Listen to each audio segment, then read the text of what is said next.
Hey everyone, it's me, Kyrie. If you're watching this on YouTube, thank you. Consider this a sample of some of our best work, and I encourage you to go to scanlinemedia.com or patreon.com/scanlinemedia if you want to check out more shows or want to support us. Links will be in the description below. And now, on with the show.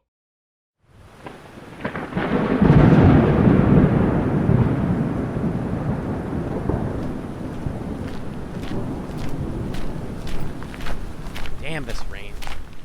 This temple will have to do for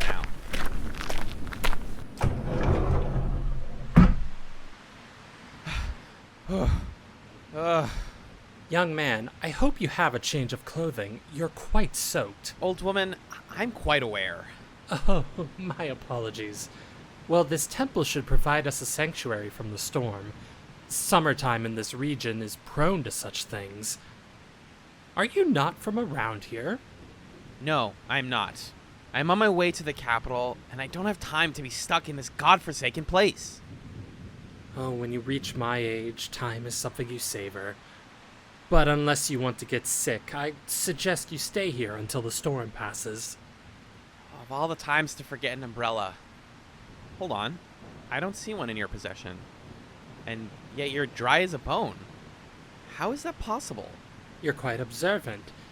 If you must know, I sometimes come to this place with some provisions and wine and just sit.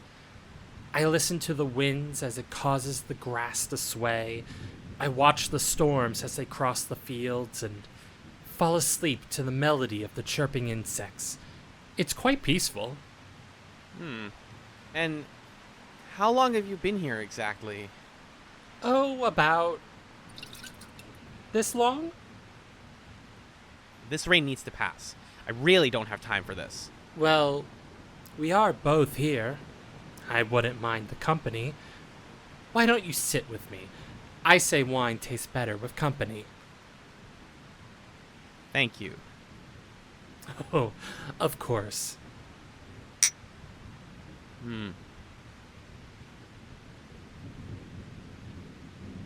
So, young man, what is your business in the capital? If you must know, I'm a trader. I heard the capital is having a large influx of goods coming in, and I need to find out how to make use of that information. What supplies are popular, what is needed, that sort of work. I trade in information, so they send me all over to learn things like this. I see. And when you go to these places, do you stay long? If I stay in one place too long, that's revenue lost. I can't afford that. I also used to be a traveler. I still travel, but when I was younger, I was an actress on the stage. Actress? Yes. I would travel from place to place, performing shows written by the local playwrights. But that was many years ago. As such, I performed a great number of stories. There were some I found great joy in performing, and I can remember every line, even to this day. I remember when I was younger, I would always make my parents take me to the theater, but I just don't seem to have the time for them anymore. Well, this rain isn't going to stop anytime soon. Care to indulge me? Better than sitting in silence. Oh, I suppose I have some time. Why not? I have until the rain passes. Oh, well now, what story shall I tell you? Ah, I got one. It's one of my favorites.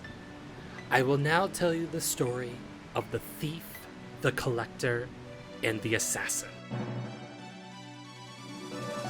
War is never truly extinguished. Even the smallest ember can erupt into an unstoppable blaze.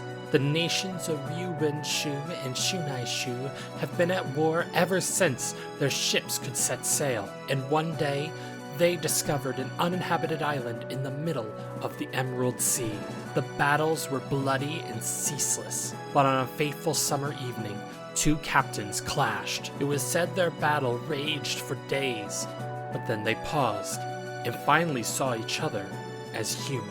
Takakichi the Bold and Iron Bunshichi led their companions to the center of the island, and they came together as one. The two nations discovered this insubordination, but the bonded soldiers resisted and won. The site where the battle ended was dubbed Do, and grew into a thriving place to live. People from all across Tenra came to this island to live in the 2 decades since independence. However, rumors are swirling. There are those who wish to tear this island apart to begin the war again. They seek to fan the embers of war.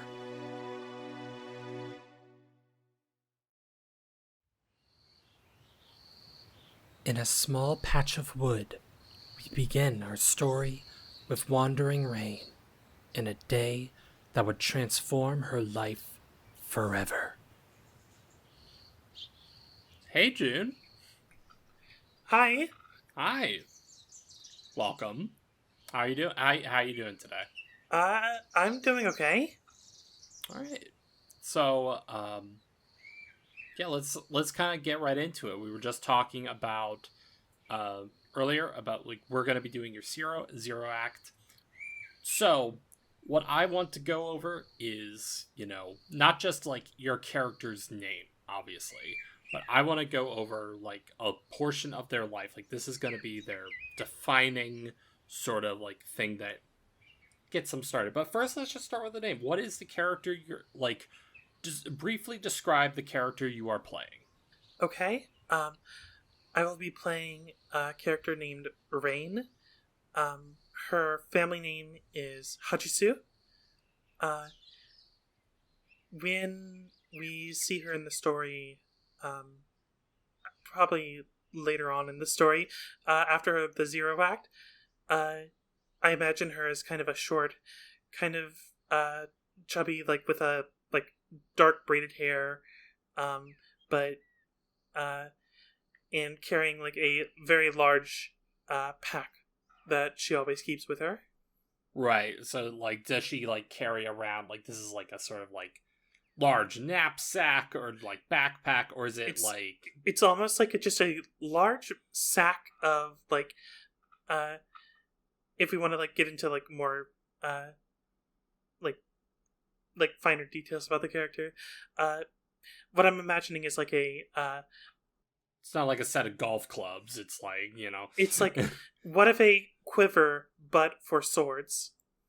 All right. I think that's pretty evocative. So, but obviously, like, some good stories start in the middle. But let's like roll it back a little bit, and we're going to talk about Rain's life growing up. So, I have questions, but basically it sounds like when we were talking that Rain was raised by her mother.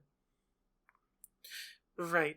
Her mother, a legendary weaponsmith, and Rain, for the very, like, in the early parts of her life, either learning part of the trade or just helping out in the forge for her mother. Okay. Yeah. Like it's been one of those things that just kind of has been with Rain for a long time. What was it like for Rain when she swung the hammer on steel for the first time? Probably frightening.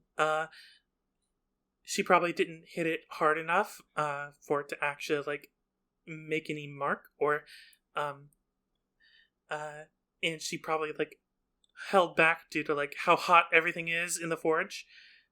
She probably is, but she wanted to do it because she wanted to follow in her mother's footsteps, and she didn't have a good idea of what it was like until then. I imagine like a lot of like bruised thumbs and like occasional burn marks from just like experimenting and trying to figure this out. Yeah, she was very young when she was working in the forge though, so she didn't get too far in that training. Mm-hmm.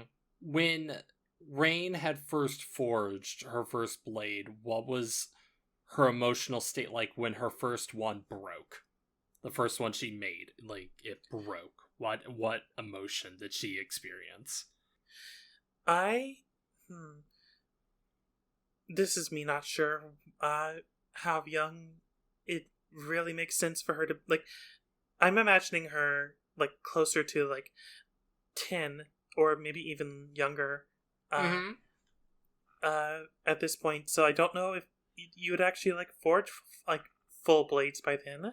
Or it could just be like a dagger or something, like the first thing that she The like first thing that forged. she, like her first crafting, like she crafted something that eventually broke. Yeah. Like she crafted like the first thing that she was really proud of and it broke. How did she respond to that? Hmm. I think um I think that she held on to it, like whatever. It was probably like a it was probably just a, like, crude toy that she had made for herself.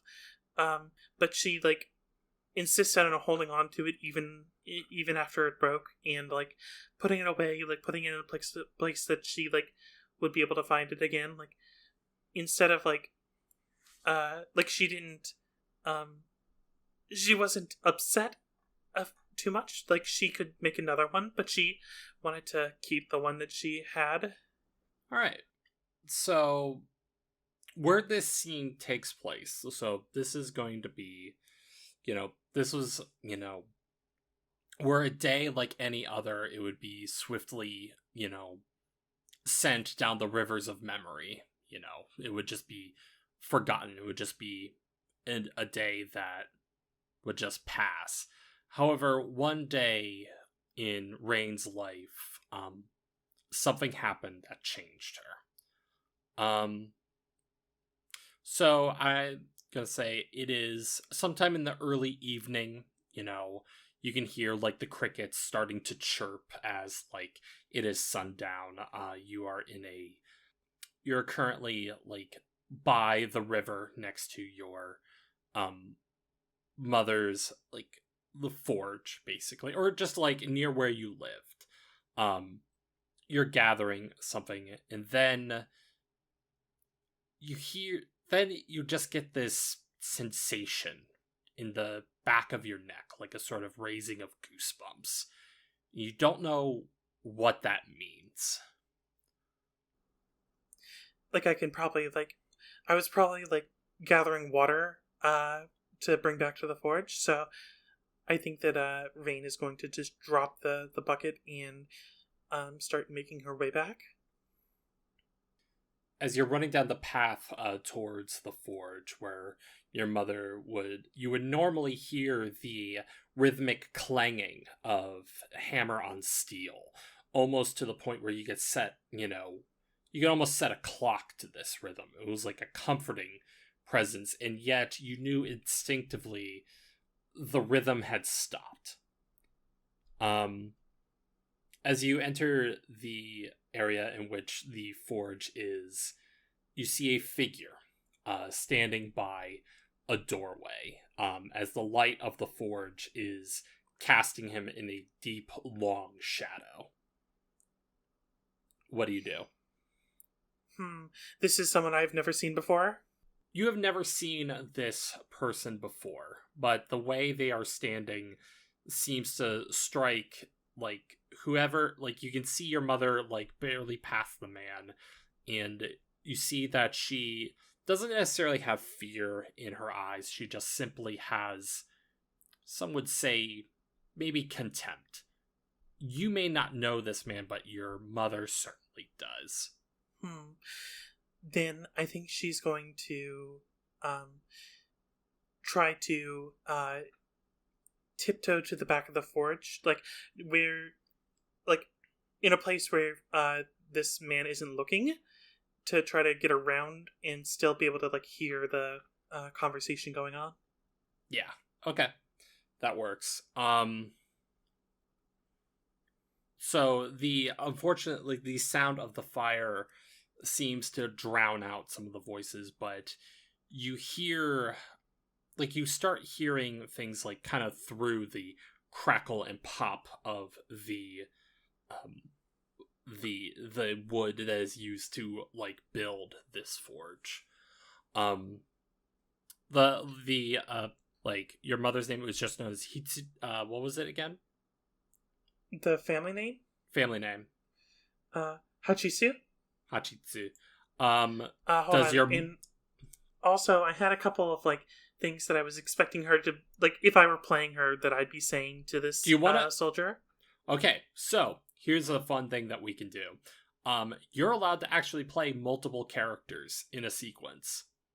So, you can, like... You're allowed to shift perspective, and it is going to be encouraged during the main portion of the game. So, at this point, while your character Rain is sneaking around to the back of the forge, you are now going to play the part of your mother. Right. Good. Because I was expecting that to begin with, and I was like, okay, I guess I'm just gonna play as Rain for this scene. But okay, I just wanted to set the scene. But just brief mechanics note for people that are listening. Like, Tenra Bansho expects you to be able to shift from perspective to perspective, sometimes in the same sequence, and it can be encouraged. So right now you are playing Rain's mother, and I will be playing the man in the doorway. Got it. Should I go ahead and pick up? Sure. Like, what does, like, this man enters the doorway, like, is in the doorway. She has a contemptuous, like, look upon him. What does she say? Has he already introduced himself? Let's say no. Okay. She's gonna look up and say, well, you've interrupted me. What do you want? Oh, come on. You know. Listen, don't you remember what we used to do? How we used to fight? Listen, he lifts up, like, he like throws like a blade on the ground. There is no, like, indication or marking on there, but it, like, the dust settles. And he says, piece of shit's broken. I need something to replace it, and I know you can replace it. Huh. I didn't know that imperial dogs like you could be taught to wield blades. Things can be surprising. Much like how I'm surprised that you're out here in the middle of nowhere making what? What do you make for these, like, people in the boonies? I'm just a simple blacksmith. I make whatever people need. And she's saying that as she's holding what is clearly a nearly completed blade. Is that the story you tell to help you sleep at night? It's the story I'm going with, and it's the only one that you need to hear. Now you need to leave. Listen. I think the thing in your hands right now, I think that'll work just fine. And you know what? I think you're gonna hand it to me. If someone like you were to take this blade, it'll just become as cruel and worthless as the person holding it. You need to leave, and you're not taking anything from me. Oh, I don't think you understand how much trouble you're in right now. And at this moment, he's wearing, like, kind of like a grayish, like, you know, kimono, like, you know, just like grayish dress, like, kind of unassuming. But, like, basically, like, he raises his arm, right? And, like, reveals in a swift motion, like, basically the top of his shirt, like flutters down, and as you see adorned over his body the crimson red of samurai soul gems embedded into his body. Nearly every inch of him is covered in this, like, coursing, like, bright light that seems to be giving him, like, he would not be standing here with the confidence that he has if he did not have something to kind of back it up. I think that she's going to look nearly impressed, but more... She's going to respond with, makes sense that someone like you would rely on the power of other people, instead of your own. Making jokes at this time. You never changed. And he, like, cracks his knuckles and kind of assumes, like, a sort of, like, stance. Look, we could do this the easy way or the hard way. She's going to stand up and hold her blade out, but she doesn't actually wield swords. She just makes them. She's not a fighter, but she will do her best to, like, defend her work and her, like, pride. Right. So I think what happens is we're going to kind of shift away from this, and now Rain has, like, snuck into the back of the forge, right? And she sees her mother, like, holding this blade, holding this, like, weapon meant to, like she clearly has intent to, like, at the very least defend herself, but possibly kill this man, this, like, glowing red, like, visage, right? This, or not visage, this, like, glowing red man that she's never seen before. And as you peek from, like, Rain peeks from behind, like, a box to, like, see the scene unfold, and sees the man's face. And now I'm going to ask you to do an emotion matrix roll. This is going to be 2d6. You're going to tell me the result. All right. 6-5. Blood relative. Oh boy. This is why we have the emotion matrix. Okay. You say blood relative, right? Mm-hmm. So, what is this man's relationship to your mother? I'm thinking... So, I would like this to be, her brother. Probably older brother. Or maybe even... I'm trying to think of, like, younger brother, just to, like, maybe make it a little bit more, like, so he's still, like, slightly younger when, like, we do a time skip forward. Sure. Okay. How's this? It is your mother's younger brother, otherwise known as, like, it is your one and only uncle. You have visions flash through your mind of a kind and gentle man who would, like, you have, like, memories, like, flowing into your mind of a man who, like, he, you know, there is the scene of, like, you would you would fall over and, like, scratch your knee, and he would comfort you by telling you a silly joke and making a face. It is clearly a man that has, like, brought you comfort and joy at this time, and now you see your mother, like, ready to strike him down, and he is wielding the imagery upon him of, like, in this world, when you see someone glowing with the samurai gems, like, that sort of thing, it can only mean death. I don't think that Rain knows what to do. She can only look on in, like, helplessness. Does she, like, utter anything? Is there, like, words that, like, escape her lips? Anything like that? I don't think that she's able to speak until until she sees what actually, like, happens next. So what happens next is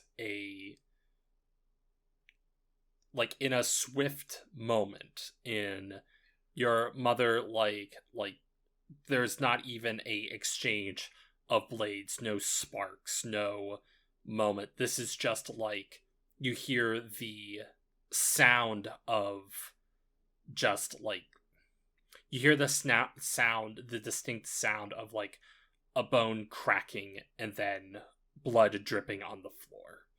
As in a one swift moment, your uncle has killed your mother. He, like, his hand, like, his hand in almost, like, a bladed motion, basically just, like, right in, like in one moment, like, he, like, whips his hand away and there's just, like, flecks of blood on it. And as she slumps over. I think Rain takes a sharp intake of breath, but, like, isn't able to, like, actually say anything still. She doesn't want to be seen by him.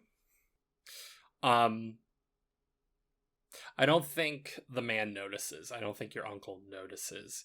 He simply walks over to, like, the blade over the body of, like, your mother. She's, like, clutching where the wound was, just, eyes wide, and he's just, like, hasn't even noticed it at all. He picks up the blade and places it, like, within his sash, and just, just begins to walk away. And says something of, like, "Ciao, sis." And just, as he is walking away, you see emblazoned on his back, like, the soul gems have been, like, formed in the image of, like, a wraith. And then he walks into the woods, whistling a tune you've heard him whistle before. I think that it takes just another moment for Rain to come to her senses, and then rushes out of the back of the forge where she was hiding and goes to her mother. You kind of, like, turn your mother to face you. You are holding her, you are supporting her head, and her breathing is becoming shallower and shallower. The light in her eyes becoming dimmer. She says, "Rain." No, why'd this happen? Oh, Rain. Why did he do this to you?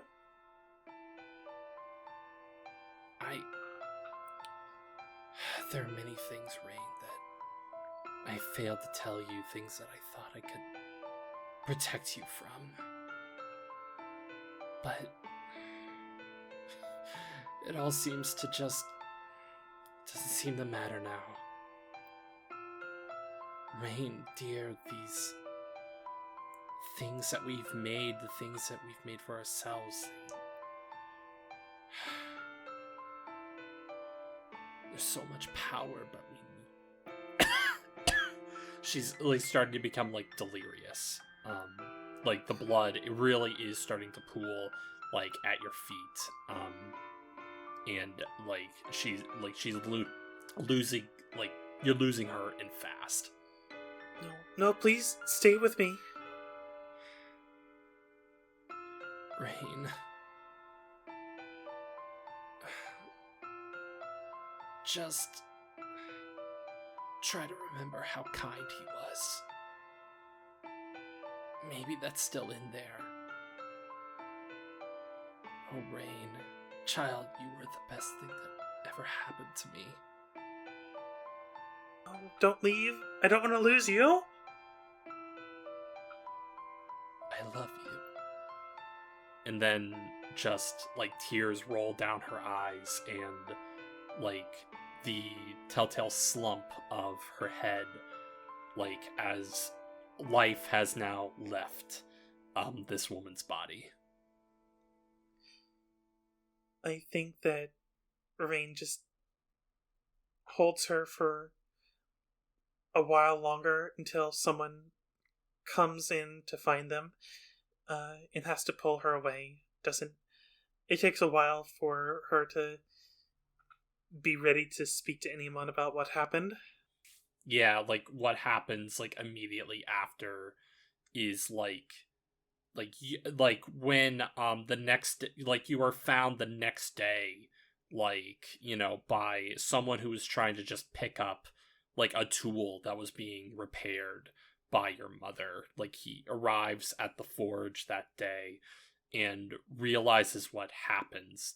They call the Shinsengumi. They, like, but you are basically in a state in which you just cannot even begin to describe, the things that have happened.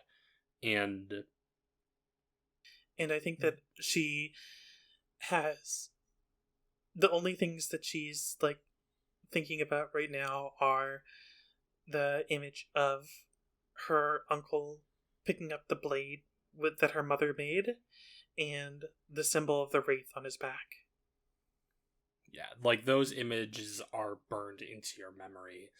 and soon the hours become days, the days become weeks, and the weeks become many years. But those images still hold fresh in your mind. You begin to travel the countryside. You had heard, like, a possible rumor that, like, one of your mother's old blades, the lotus petal, as they had been come to be thought of, you had heard that there was a possibility that it was somewhere, like, on this island. But it's taken you a while to even, like, get your bearings, to even know, like, where to look.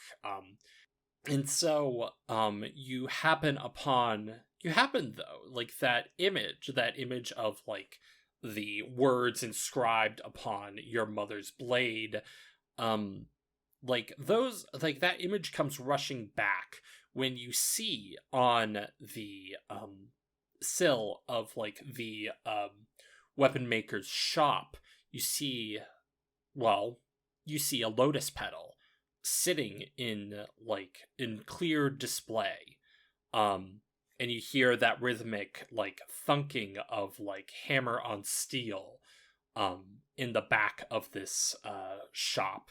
It is, the evening, and is about to close up for the day, but you have wandered and you have found this, like, almost, you find this shop, and the owner is in the back, and you have stepped in. Yeah, you've stepped into the shop, basically. Hello? Is anyone there? What? I'm here to purchase a blade. Oh, yes. Hold on. You hear, like, things, like, kind of fall. Hold on. And just, things are, like, falling over in the background as you see this, like, kind of spindly person just kind of, like, scramble their way to, like, the, like, counter that he uses to make transactions. I was like, whoa, oh, okay. Hi. Yes, welcome to Ichiro's. Can I interest you in my line of novelty daggers? I would love to take a look. Okay, he pulls out like these are daggers in, like, the dumbest shapes that you could possibly imagine. These are, he like attempted to, like, make the daggers shaped like an animal. For some reason, Ichiro does not seem to be, like, not that he doesn't have all his faculties, it's just that you get the idea that this guy is just trying to, like, make a buck, or, gold, I guess, in this setting. He's just kind of quirky. Little quirky. It's like, but was there anything that caught your eye? Yes, she's kind of still staring at these, like, shaped daggers, and, like, going over them, like, making little noises, like, "Ooh, this is really interesting." This kind of, and, like, tears her eyes away from them. Like, yes, I believe I saw that you had a lotus petal here. Oh, that thing. Oh, I don't know if I can even put that up for sale. That's like a centerpiece. You see a little sign, like, in, like, a wee bit in the corner or somewhere that says, like, not for sale. Right. I think that at this point she puts away, like, she sets aside the little, like, daggers, and says, like, well, if you're worried about money, that is not a problem for me. But if you're worried about just having a attraction to bring people in, I would at least like to take a look at it.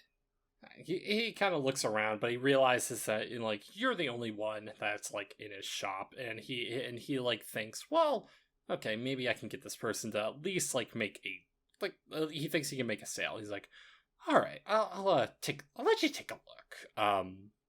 But let me see. So he gets the blade from the window, walks it back, and unsheaths it. And it is like it was polished to a mirror shine. You see, your eye reflected back on from the blade itself. It is one of those things that is just immaculately created. It's well balanced, and he starts rattling on about the things that make this blade special. Yeah, but she holds out her arms and says, "May I?" I was like, oh, okay, you know what? For you. And he unsheaths it completely and hands it to you for you to hold. She's going to hold it extremely carefully, kind of weighing it back and forth, examining the blade, the edge, the hilt, and the guard. And as she's running her eyes up it, she's going to stop at the part where the her mother's symbol is on it. The symbol of the family name is there with the lotus petals surrounding it. Right. What is the detail that tips you off, though? It is backwards. Because the way that I had envisioned her mother creating, putting these seals on, is that she branded them, and she made a mistake very early on in her career where she wrote out the symbol for her name, the symbol just as it was actually written on the brand, so that when the brand was placed on the sword, it was backwards, and she just stuck with it. Okay. And And this is not a widely known fact. Okay. Yeah. So, what do you do with this information? He starts saying he starts doing the hemming and hawing of maybe you can maybe he can let you walk out with it, for the right price, right? You get the sensation that he's actually said this speech before, though. Right. So I think what she's going to do is she's going to look back at him and say, "This seems like it would be worth a fortune if it were real." And she's going to snap the blade off of the hilt in over her knee. Basically he snaps you snap the thing in half, right? I don't think she's strong enough to actually snap a blade in half, but maybe with enough force, blades can be kind of flimsy from the right angle, which would be cool to do that, but also she's not that strong. So I think that I just like the idea of her snapping the blade off the hilt. Right. And it's maybe you make a note, it's this shouldn't happen. Yes. So I think that she just holds this the hilt up to him and says, "This is not what my mother's seal actually looks like." Oh. Now, did you actually have one of these swords? Because it sounds like you've been pitching this to multiple people. Have you been selling decoys to everyone that comes by your shop? Listen, lady, you're look, you come in here, you break my merchandise, you throw these wild accusations at me. At the very least, I need to ask you to leave. I'm not going to leave until you tell me if there was actually a legitimate sword, a legitimate lotus petal here. So the shopkeeper, whose name you're not even sure is his real name, he from his satchel, he draws out a soul gem pistol. He's dealt with people trying to roughhouse him and try and get a better deal before, so he knows that to deal with the unruly customers, he has a backup. But what do you do in this situation? I think that she pulls out, she reaches back into her bag and draws a red blade with along the edge three like you can see a mark of like three comets streaking across it, and you can see a soul gem placed in its hilt. And as she pulls it out, she's at the same time going to basically swing it at the pistol in his hand. Yeah, like, the speed of, like, this weapon basically, like, the at once the pistol was 1 and now it is 2. He immediately drops the pistol and enters into like a sort of like a pose of like surrender. Like, he gets on his hands and knees.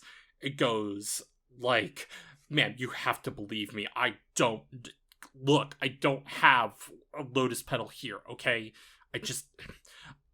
I know a guy who kind of does, and I visit him occasionally, and I make the copies, okay? I just make them, and I sell them, and most people don't know the difference, and I'm actually kind of okay at this, but not that good. Look, please, just don't kill me, okay? She's just going to, like, after she cut the pistol, she's going to start making the motions already to put the sword away back in her bag, and it's like, I'm not here to do you harm. I just want that information. Who do you know has this blade? Okay. Look, it's just, like, it's kind of like just a guy I sort of meet in the middle. Because, like, you know, like, obviously, you know, like, the lotus petals. Like, they're crazy rare. They're crazy, like... But I know someone who at the least seems to have a lot of knowledge about these things. And they live in the city of Do, okay? If you travel any, like, points in the direction of, like, and you can see, like, you cannot see the Do city limits, obviously, but he says, like, look, the road you came on, just follow that road for a day or two. You'll find a junction, you'll see a sign that leads you to Do, okay? He's in Do, but you didn't hear it from me, okay? Okay. I have to pack this shit up again. But I don't want to see any more duplicates of these swords. I don't want this name tied to these weapons. Okay. Look, all right, whatever you say, okay? But trust me, the person you're looking for, they're in Do.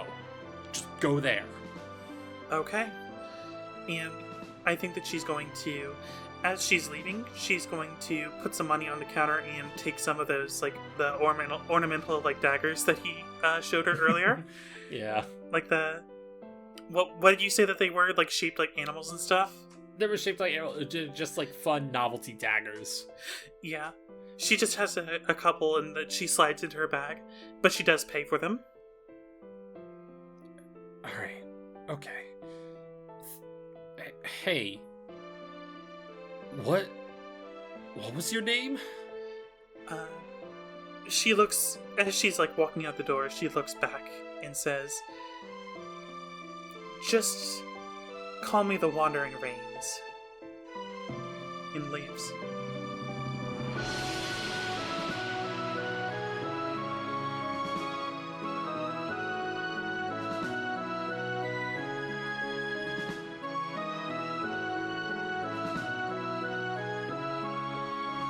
And thus, Wandering Rain travels toward the city of Do, her weapons hanging on her shoulder as she takes the first step towards an ever greater fate.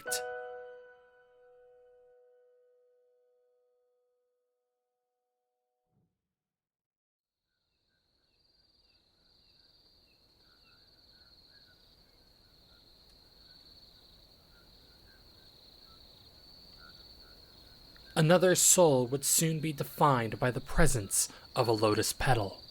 We now turn our attention to Tendo Nadeshko and how her fate would intersect with this weapon.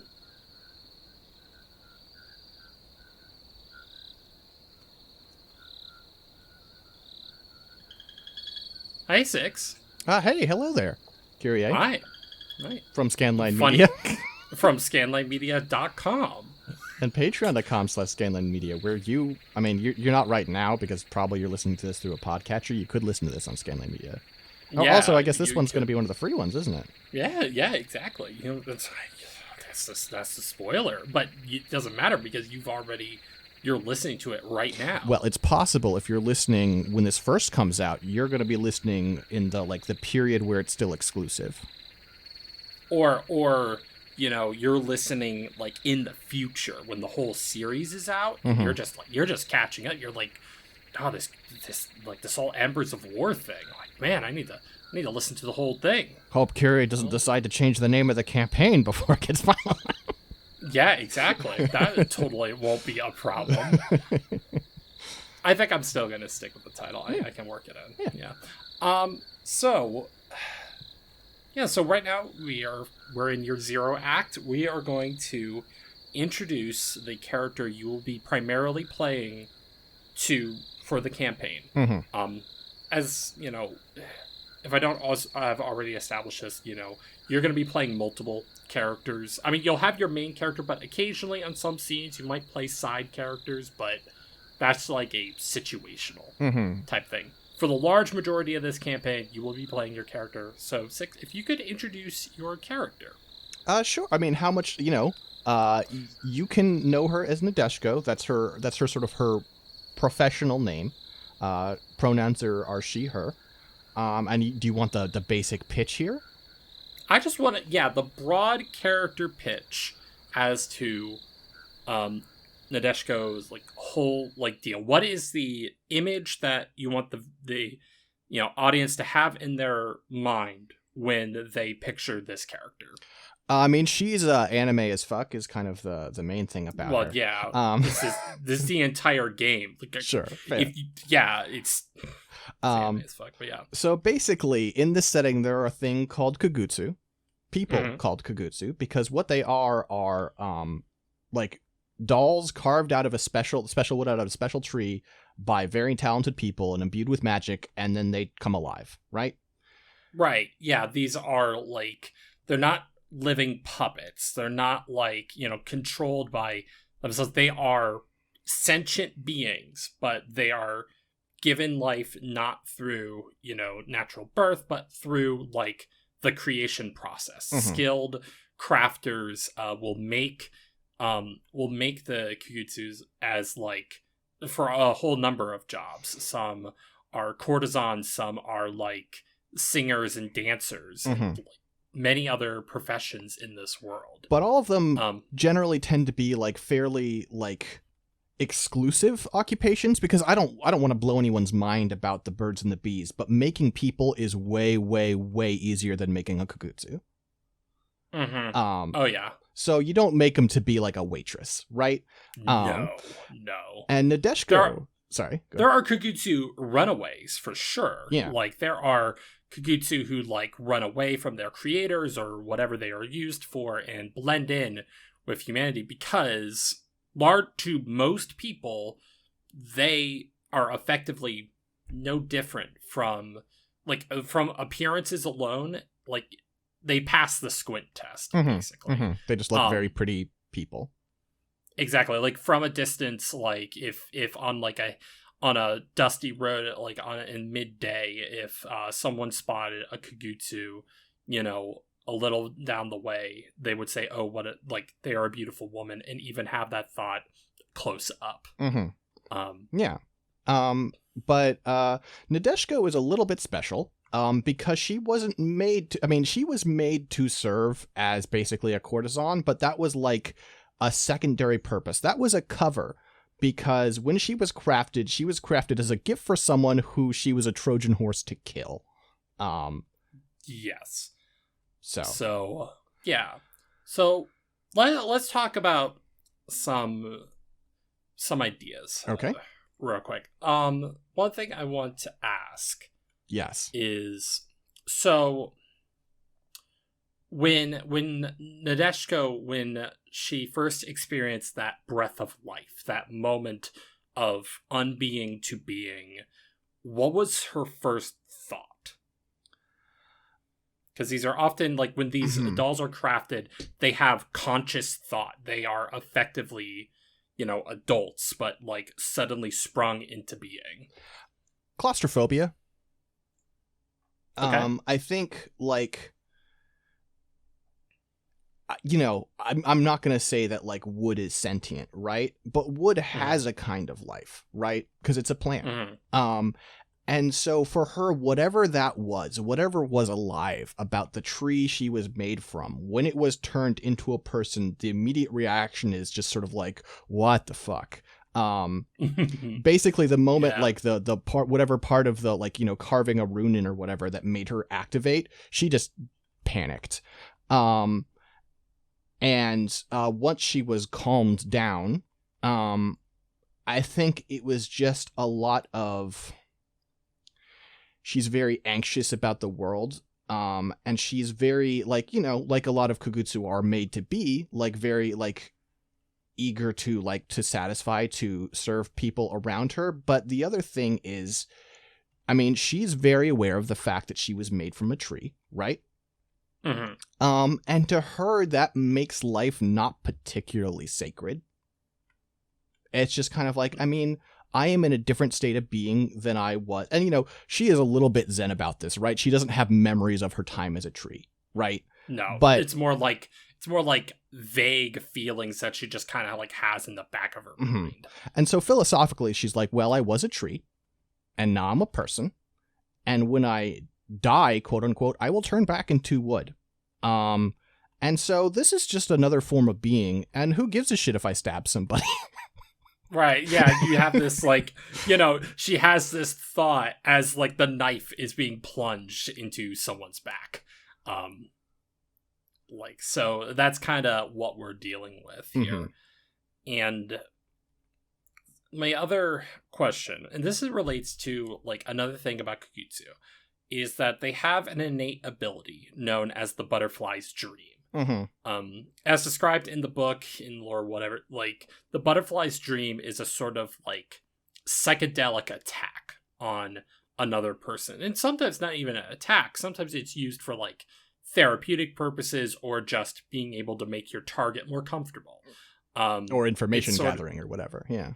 Exactly. It's sort of, like, a way to, like, force, the opponent into, like, a psychic landscape in which... the Kugutsu have, like, some semblance of control. And my question for you is, when Nadeshiko first learned to use the butterfly's dream, and she used it, like, on a job, what did she fail at first? I mean, I think it was really overwhelming for her, of course. I assume anytime a Kugutsu uses the butterfly dream for the first time, it's pretty overwhelming.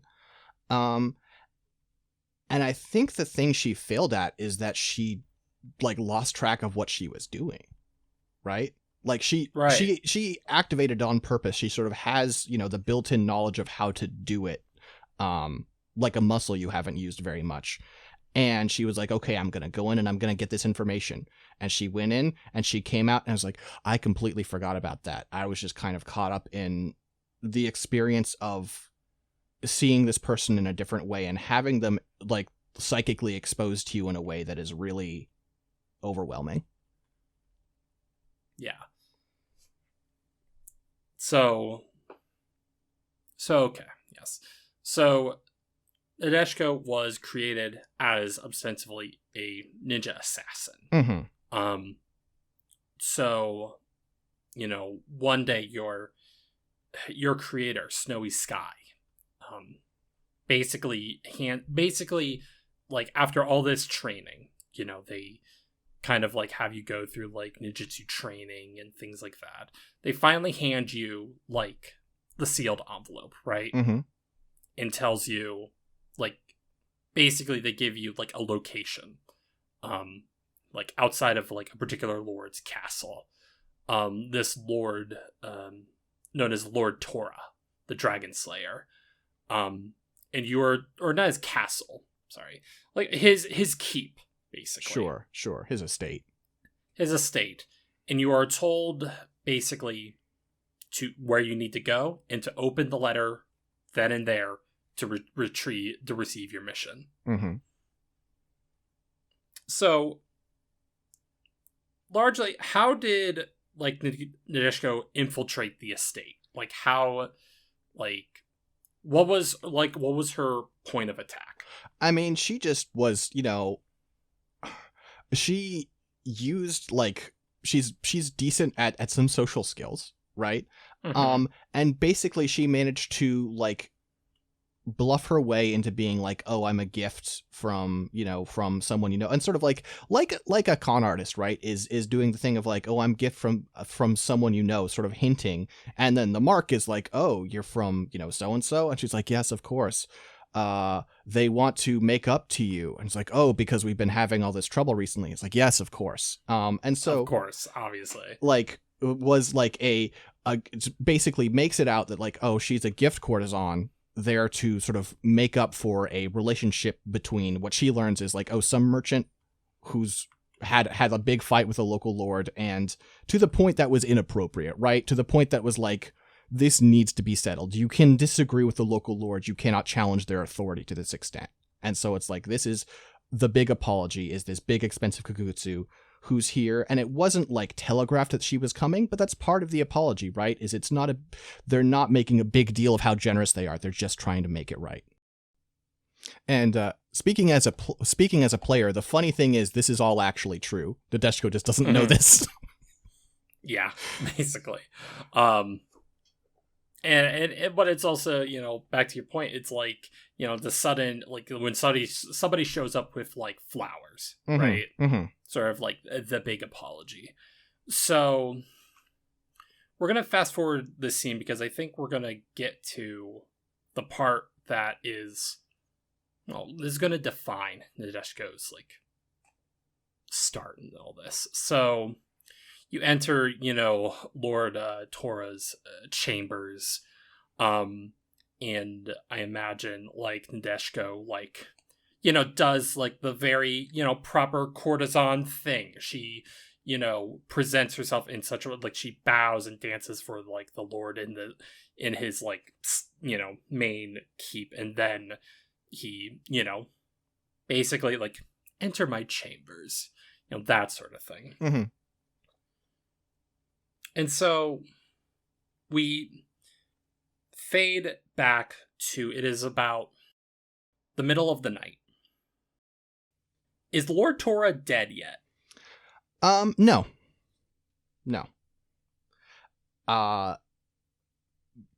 Nadeshiko has her orders to kill this guy. And she's not, like, at this point, she is mostly just following orders, but a spark of what she's going to become is that a part of her is saying, I should probably try and make this not obvious exactly what happened.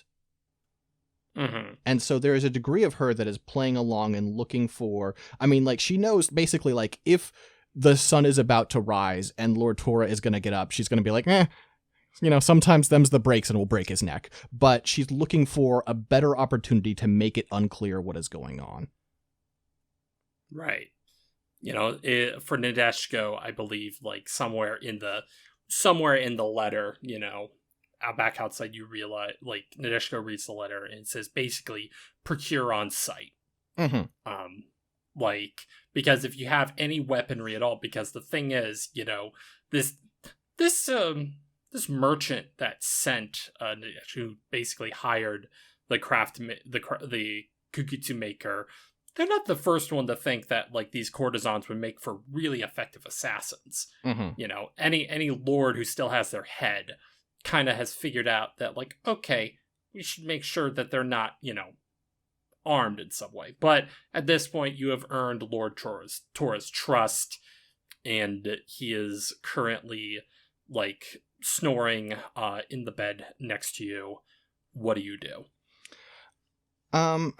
So I know there's not like a system of flashbacks in this game, but you'll know to have an ability, a ninjutsu from my Rei Ryu, which is basically the ghost school, called Venom Eater. Okay. Where basically I can eat poison and then let it back out.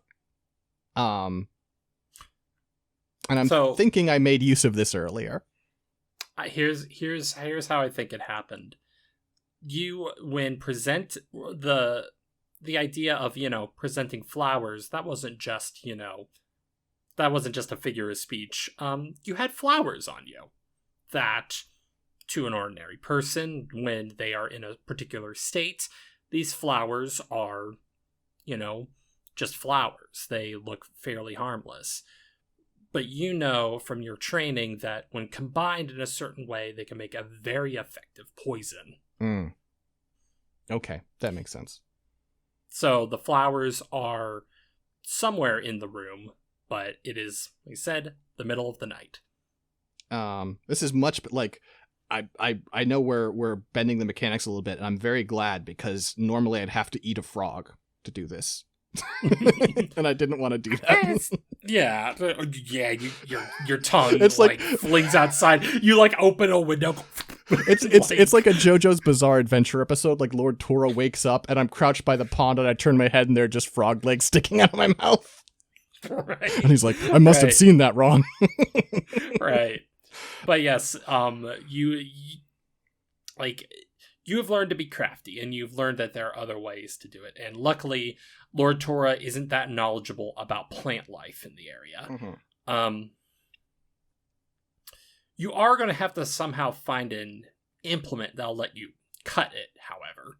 You need to... Oh, I can't just eat the flower and then let it process and... Oh, right. Sorry. That's what I was thinking. I was trying to push it to a certain way. I'm just going to cut all that out. Okay. So, you consume the flower, and in a moment, it will process into the poison. Mm-hmm. But, this process takes a little while. Metabolism, Yep. So, all right. So the poison is now, you have basically in your inventory to say you have the poison. Mm-hmm. Okay. All right. What do you do? So I want to find a way to set this up, right? Because what I'm actually going to do is I'm just going to kiss him and that'll be that, right? Mm-hmm. Classic. But it would be really nice if I could let a little poison onto something else in the room that made it seem like it wasn't me.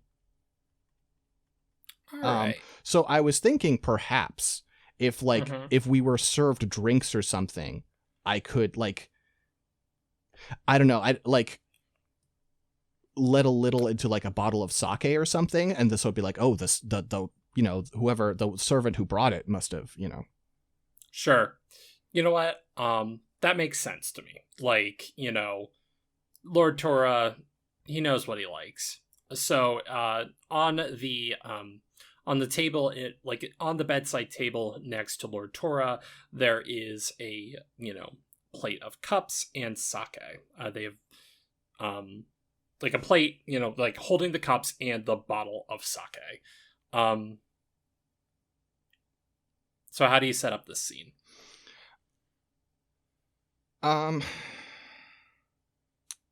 Gosh, this is the tricky part because I think I didn't drink, right? Mm-hmm. But there were two cups because that's kind of how you do this, right? Right. And I think if the poison is in the cup, then it's okay, probably they'd look at me. So I would my venometer's still working. I definitely don't have enough to kill him, but I've got a little bit processed and I can just drip a little into the bottle itself. Mm-hmm. So that's what I would like to do.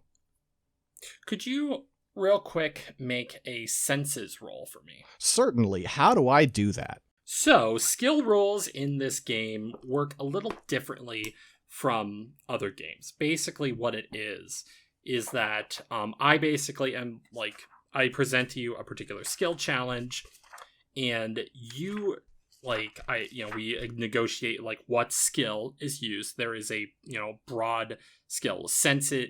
There's the different ability scores of body, agility, senses, knowledge, spirit, empathy, and station. Mm-hmm. And what happens is, you choose one of the skills within that group, and then your particular mastery in that skill determines how many, you roll the number of dice that you have in the stat. Say we're going to do a senses check. So I want you to just do a basic notice check. So what you're going to do, how many dots in notice do you have? Notice I don't have any. I have 6 in senses, though. Okay, so let's see. I think by default, everybody gets 1 in notice. Okay. Yeah. By default, there's a certain number of skills that by default everybody can use. But it's fine if it's just 1. I guess it's just 1 in this instance. Sure. That sounds like something I should work on, but it also sounds like something I would perhaps be bad at right now, so that's fine. That's fine. Ultimately, what you're going to do, here's how the skill check works. I have a DC, basically. Mm-hmm. You know, how many successes you need to get in order for this to go through. And then you roll the number it displays on, like, agility. In your case, agility is 7. Okay. So you're going to roll 7 d6s. Might need a roller for this one. Sure. And for the number of 1s that you get, that counts as a success. Oh, so I'm trying to roll low. Interesting. You're trying to actually roll so like the number of dots that you have in a particular skill, like say for example you had 3 in notice. Mm-hmm. Basically every 1, 2, and 3 that shows as a result on your dice, that's a success. I see. Okay. So, but yes, broadly speaking, a 1 is like a success on almost every metric, and 6 is always a failure. Okay, I'm going to roll 7d6. And just tell me how many 1s you get. I got 3 1s. Okay, all right, you passed the skill check. So with the notice, I'm glad you didn't ask me about the other numbers. Yeah. I also got 3 6s. No critical failure or successes in this game, as far as I can tell. Cool. But so it's dark, unfortunately, but luckily you're a Kagutsu and a ninja. You deal with dark scenarios all the time, and you do notice that there is a rope next to like Lord Tora's bed. This rope is, you've been in other places before, or at least heard of them. This rope rings a small bell to the servants' chambers that alerts them to your presence, or at the very least summons them to your chambers. Mm-hmm. It says you got 3, the skill challenge was 2. Okay. So you succeeded, but you did find a pretty critical thing, that there is a bell in this room that, if rung, will summon a servant to the chamber. Okay, so I think the thing I'm going to do is just... so tell me about this bed. What style of bed is this? So, in this setting, this is, hyper anime, hyper style setting. Mm-hmm. Typically, most people are, sleeping in futons on the floor. So, but this is Lord Tora. Right. He has a large, extravagant bed. The type of person who, decides sometimes the number of courtesans he wants, is more than 1. Sure, and he has the canopy to draw to sort of for privacy, but not really, so you see silhouettes and you're like, oh my, Lord Tora.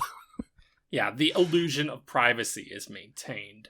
But the bell, of course, is there for when, Lord Tora needs another drink, or any number of things he might need. So what I would like to do is very carefully, without ringing it, hopefully, take the end of the rope and loop it up so it's resting on the top of the canopy, so he wouldn't be able to reach it without standing up.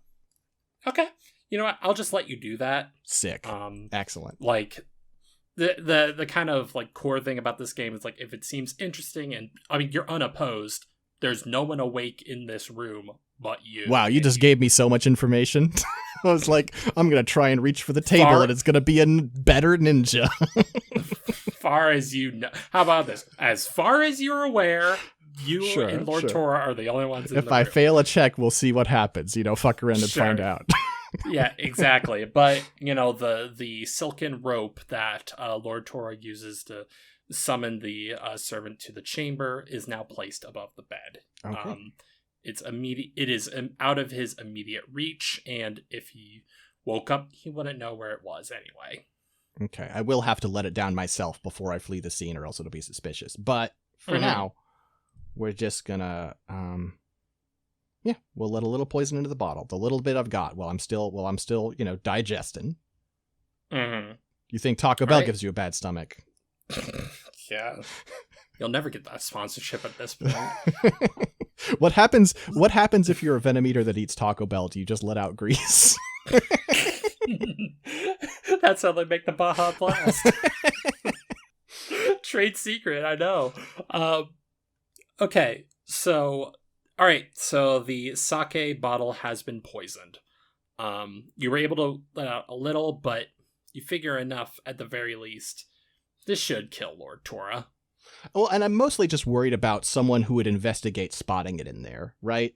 Like, as long as they're like, oh, this is the source of the poison, then I don't really care if it's enough to kill him or if it's enough to just make his finger hurt, whatever. Sure, you're planting the trace. Right. Okay. And then, I mean, assuming nothing else, I'm just going to lie down and pretend to be a good girl and wait till I've got enough to murder the man. All right. So, some time passes. And then, you now have enough poison to murder Lord Tora. You sized up his, body size, and you figure, this should be enough. So, now I get to ask questions about what I'm capable of. As far as my ninjutsu, I am Path of Broken Steel, which is the unarmed combat one. And I am Iron Fist. On a helpless target, is there, when I kiss him, he's going to react. And then the poison, the nice thing about this poison is it's easy for me to sneak it in and then synthesize it. It's not tasteless. You know something bad is going on. Right. And I would like to keep him from being able to struggle too much. Is there, a strike I can do in advance to make him, more helpless when he starts to figure out what's happening? I'm sort of an ambush tactics punch girl. So, okay, you know what? Here's the thing. You are a disciple of the Path of the Broken Steel, which is unarmed combat.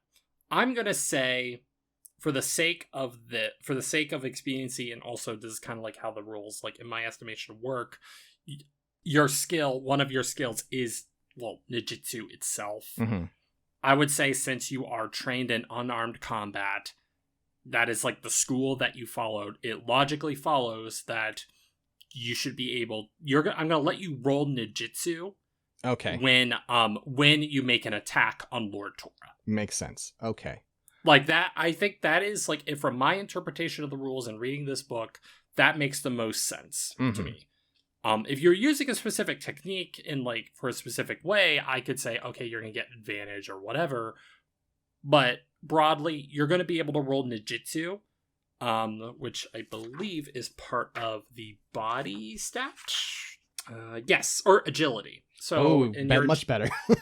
Yeah, so this is where you are a Kagutsu ninja. This is where you excel. Yeah. Punching people who are asleep. Let's go. All right, so here's what happens. What you are ready to deliver the poison. Let's play out the scene. So, Six, as a person, is not the most, knowledgeable about martial arts. Basically, what I was thinking is something like a strike in the throat and a strike in the solar plexus. So, he's sort of immobilized from pain and gasping, mouth open, sort of unable to act. And, mouth open means this is real easy. Okay, so you're going to strike him first, and then... Okay. Right. Not even... Okay, got it. So... I'm not leaving anything to chance here. I guess. Except for mechanically, I'm leaving a lot to chance. Nadeshiko, straddles herself on top of Lord Tora, and you see his eyes barely, opening. And the first fuzzy, hazy thought he has is, oh, are we going again? Mm-hmm. Little did he know that would be one of the last thoughts he would ever experience. Roll ninjutsu for me. Okay. Oof. Not great. Not... How many successes? As far as ones, none. Okay, so no successes? I mean, if you let me count twos and threes, I've got a couple. Hold on. How many dots in... You have... Here. You have 3 dots in ninjutsu. Right, but that means I roll agility, 1, 2, and... right? You said? You roll the number of agility dice, which is set. You roll 7 dice. Right. And because it's a Jitsu skill, for every 1, 2, and 3 that shows up when you roll those 7 dice, I that see. counts as a Okay, success. then it's 3 successes. I sent you. Okay. I sent you the roll. So. Oh, sure. I can look at it. Oh yeah, no, you. Okay, well, so one of the last slots, Lord Tora, of course, has his round 2, but then suddenly a movement like steel, like his throat has been clamped by, or like struck by, your fingers, right? Mm-hmm. Like your fingers in a bladed motion and almost as sharp. He attempts to gasp for breath, but air will not pass. His mouth is wide open. You lay your lips on him, and now the poison is coursing through his body. He is wide awake, and his eyes are bloodshot, and he shoves you off, and he gets up from the bed, attempting to find the rope to summon his servants for some help, but as he is choking, gasping for air, he cannot find it.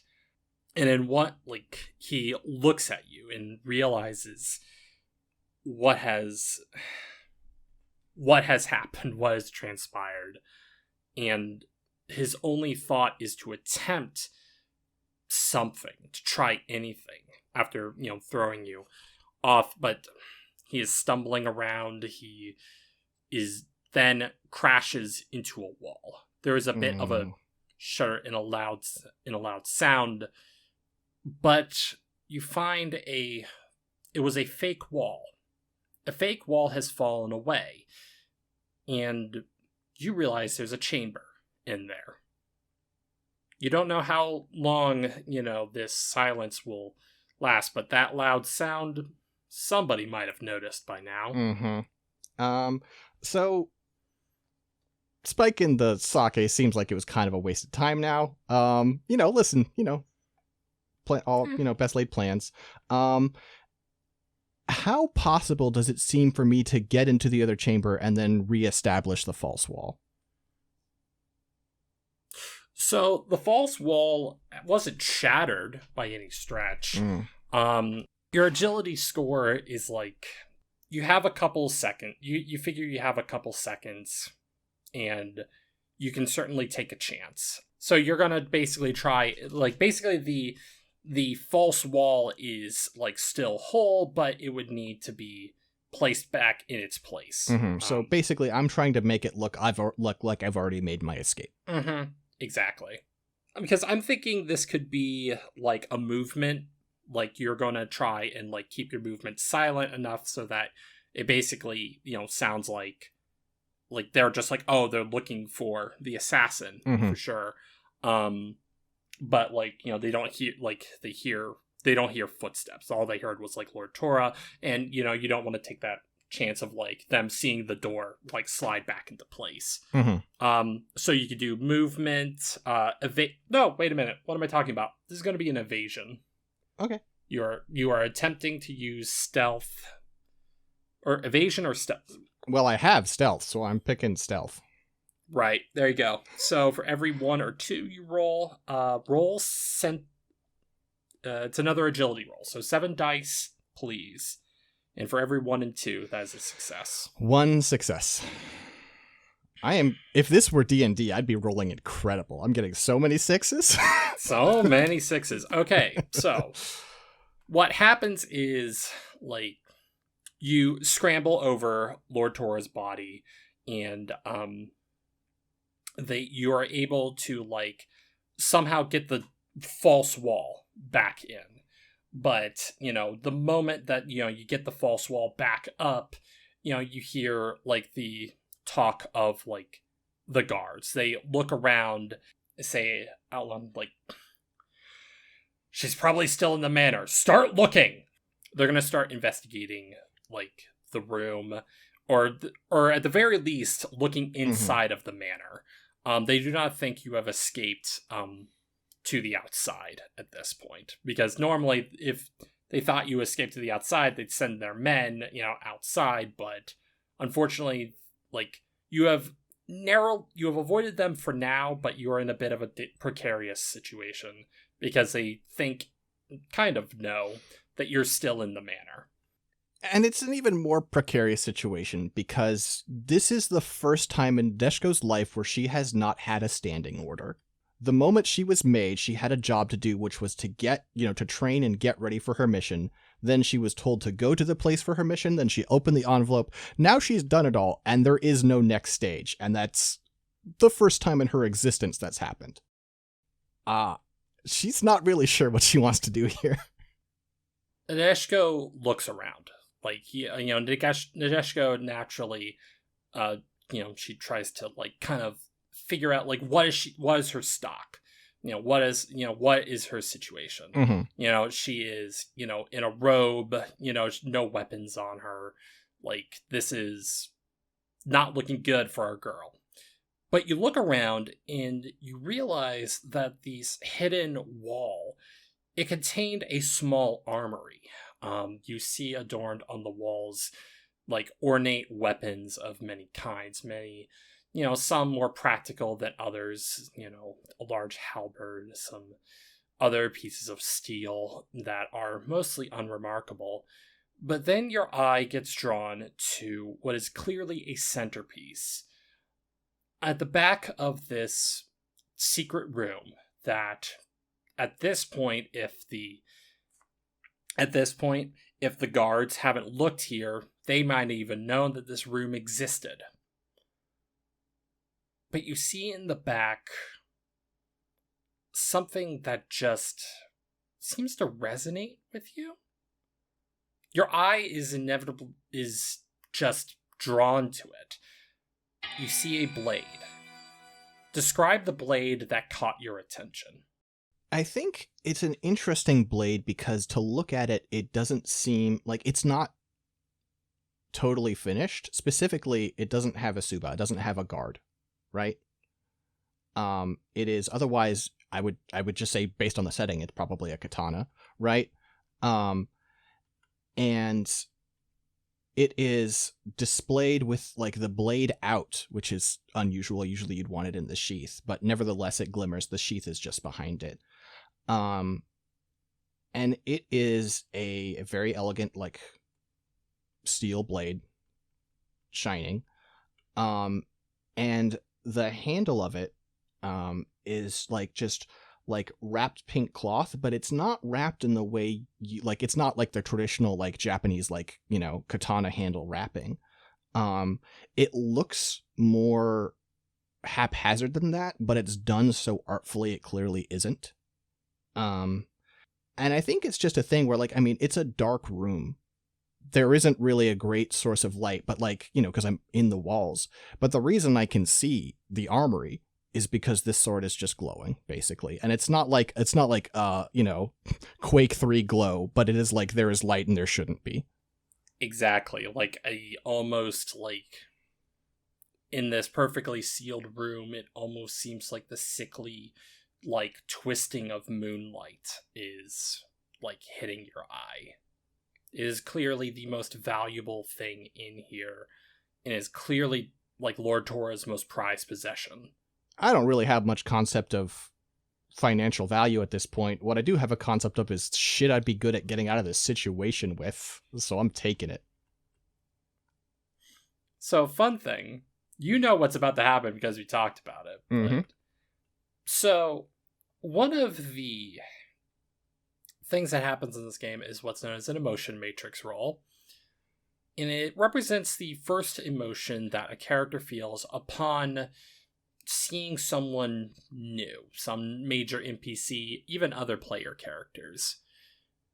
Here, something incredibly strange happens to Nadeshko.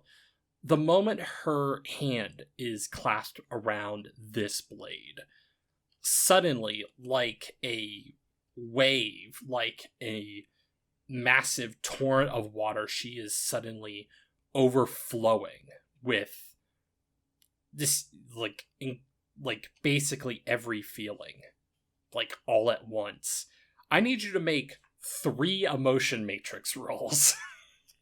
Okay, so I'm rolling 2d6. 2d6, and one is the 10s and one is the 1s. Is that right, basically? Correct. Basically, briefly, the emotion matrix is a 6x6 grid. The one of the 6-sided die, represents, like I said, the 10s, and the other's the 1 space. And what this does is, is it's your first reaction. But right now, Nadeshko is being hit by what she can only estimate as possibly a psychic attack from the blade itself. So you're going to roll 3 times, and we're going to see what emotions pop up. So the rolls I got,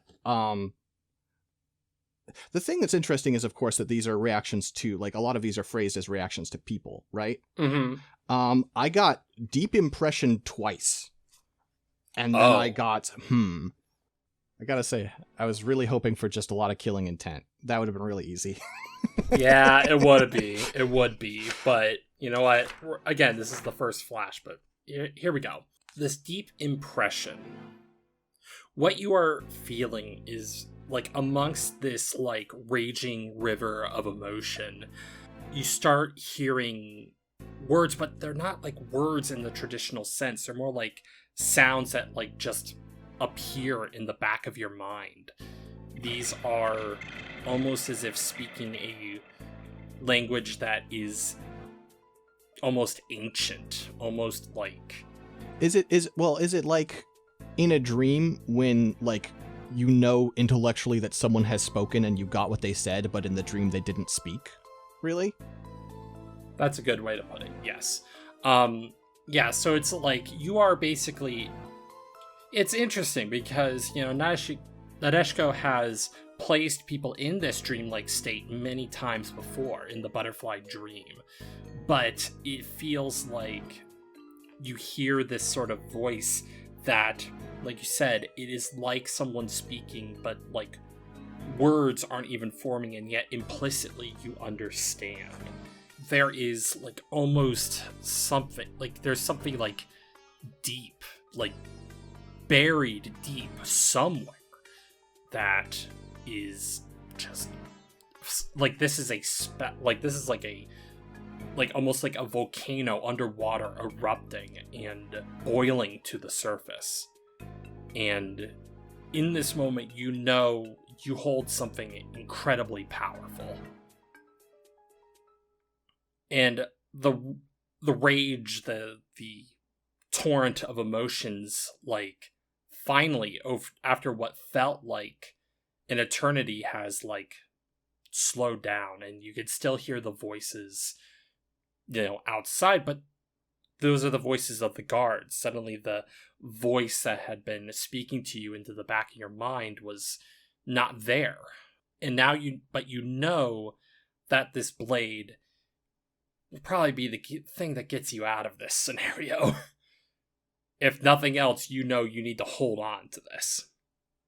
I think, we get, like, the one shot we get before we see her fleeing the temple, or not the temple, excuse me, the manor, is you get, like, a shot of the room, and a guard is, like standing there surveying, and we can't tell what wall it is at first, and then you realize it's the hidden, like, the fake wall that he's standing by, because a blade just comes through it and goes straight through his chest. Days pass. What was Nadeshko's, like, kind of relationship to emotions before, like, all of this? Like, you had mentioned anxiety, you had mentioned, like, fear and things like that, but, like, something has changed. Yeah, I mean, I think before, she was, like, part of course, ninjutsu training is to try and, put your emotions behind you, right? And that's good when you're starting with a person who hasn't had them before. Probably gives you makes it, easier to get started on that. But I think largely for her, emotions were a thing of, like, they were usually, like, subtle, they were quiet, but she always felt that they were kind of, like, trying to help her make sense of things, right? Like, if she felt, if she felt, like, frightened of something, right? She's like, there's a reason for that. And that means I should probably listen to it, even though it's a very quiet voice. If I feel, like, happy about something, which was not common, it's like, okay, I need to listen to that. So it was like an advisor that very rarely spoke, I would say. What makes it that Nadeshiko wants to, like, strike it out on her own? I mean, one thing that she gets from the sword is, you know, I don't want to reveal too much about how the sword works, but the sword, among the emotions the sword would have in it is a desire to live, right? And that, you know, she is pretty much just taking what the sword is giving, and that resonates with her, right? She, there's an instinct that it invokes in her, right? Because very rarely is the sword just being like, you know, like she's sitting there feeling happy and the sword is like, you feel incredibly depressed. It's more like it is drawing out elements of her. Mm-hmm. And if nothing else, like, I think, like, yeah, while the mechanics of it, you know, we're kind of talking about it, but, like, Nadeshiko doesn't really know, I think, at this juncture, how to act on all these. No, not at all. She has been awakened to something, but she doesn't quite know what all of it means. And so I think what it is that after the job with Lord Tora... I mean, she doesn't go home, first of all, of course. Though, of course, that wasn't part of the orders this time. I mean, I hadn't realized this, but when you mentioned that I've used the butterfly dream multiple times, it's like, oh, of course she took small jobs until now as practice. Mm-hmm. Of course she did. Right. Not going home this time. And so I think the scene that we see, like, on the road, Nadeshiko is towards a city. Like, she sees, like, this city that has sprouted up in the middle of this island in the Emerald Sea. She has decided that I'm going to make my way to the city of Do. It's, you know, it's far away from here, and there is, you know, listen, I have some understanding of court politics. Of course, that's part of being a good courtesan, and thus my job too. And I know that in Do, no one gives a shit about what happened out here. And also, you know, listen, what I do is I gather information and I kill people.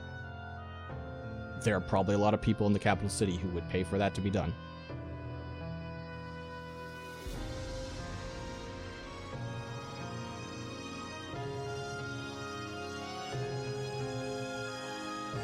Now seeking her purpose, Tendo Nadeshiko begins to let her heart be her guide, not knowing her life would soon change once again.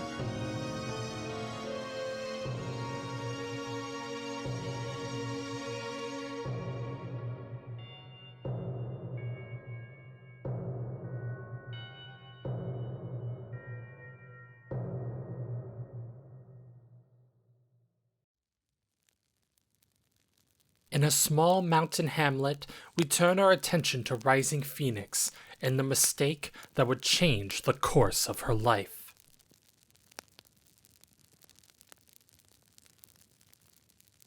Hi, Jennifer.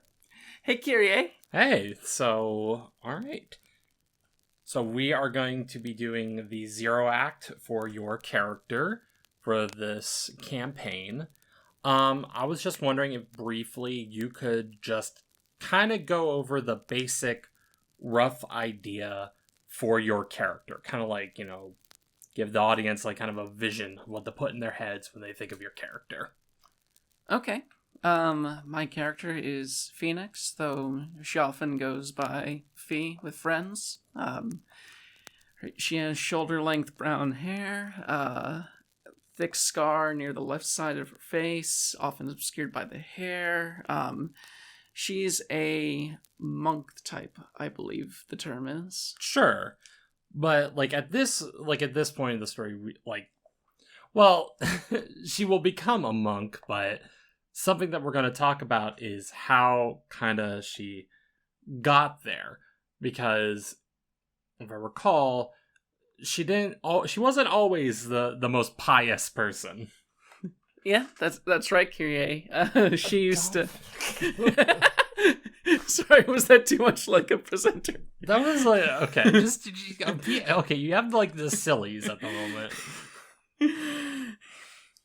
Yeah, before she was a monk, she was a thief of sorts. Like, she used to she used to basically go around with 2 other thieves, and they pretty much just stole from whoever they wanted to steal from.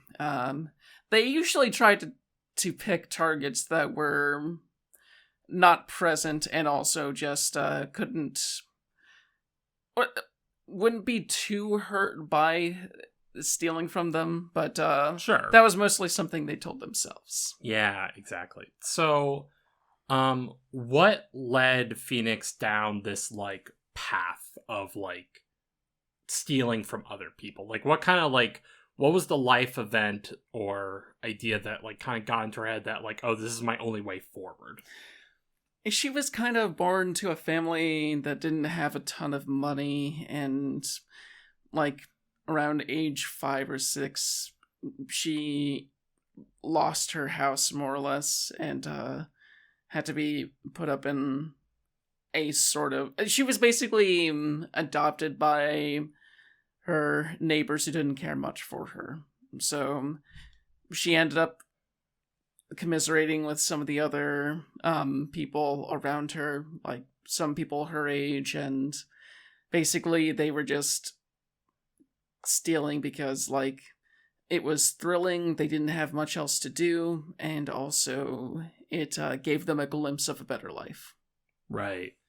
You eventually, I guess, like, Phoenix would eventually find Crow and Albatross as, like, you know, companions, in, like, this sort of, like, life of crime, you know?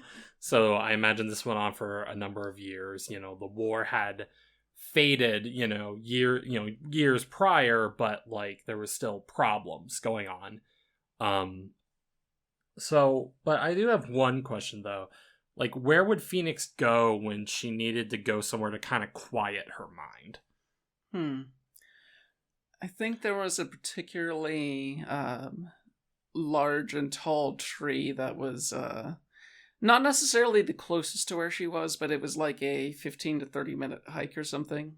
And essentially she just hang out there, sometimes climb it, other times just sit by the base and think things through.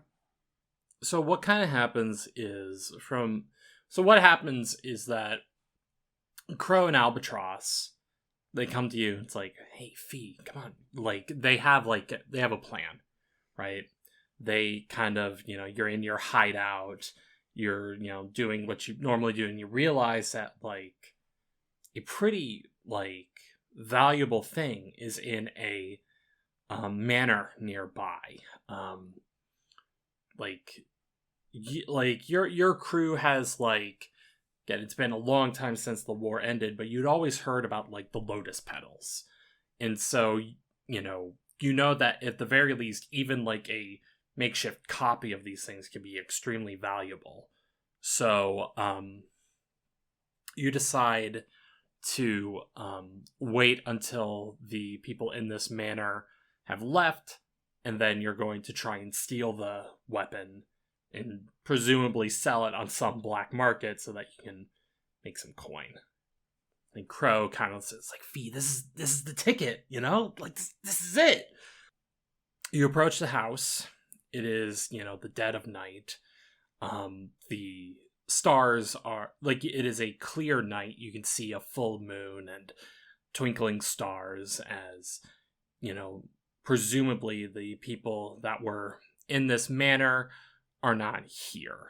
They're not quite rich enough to afford, like, guards or anything on the outside. But you are aware that, like, the person who owns this place, is who is, like, a soldier in the war prior. But you don't really know this detail very well. You just figure, hey, this is our target. This is our spot. Mm-hmm. So the three of you with, like, small lanterns,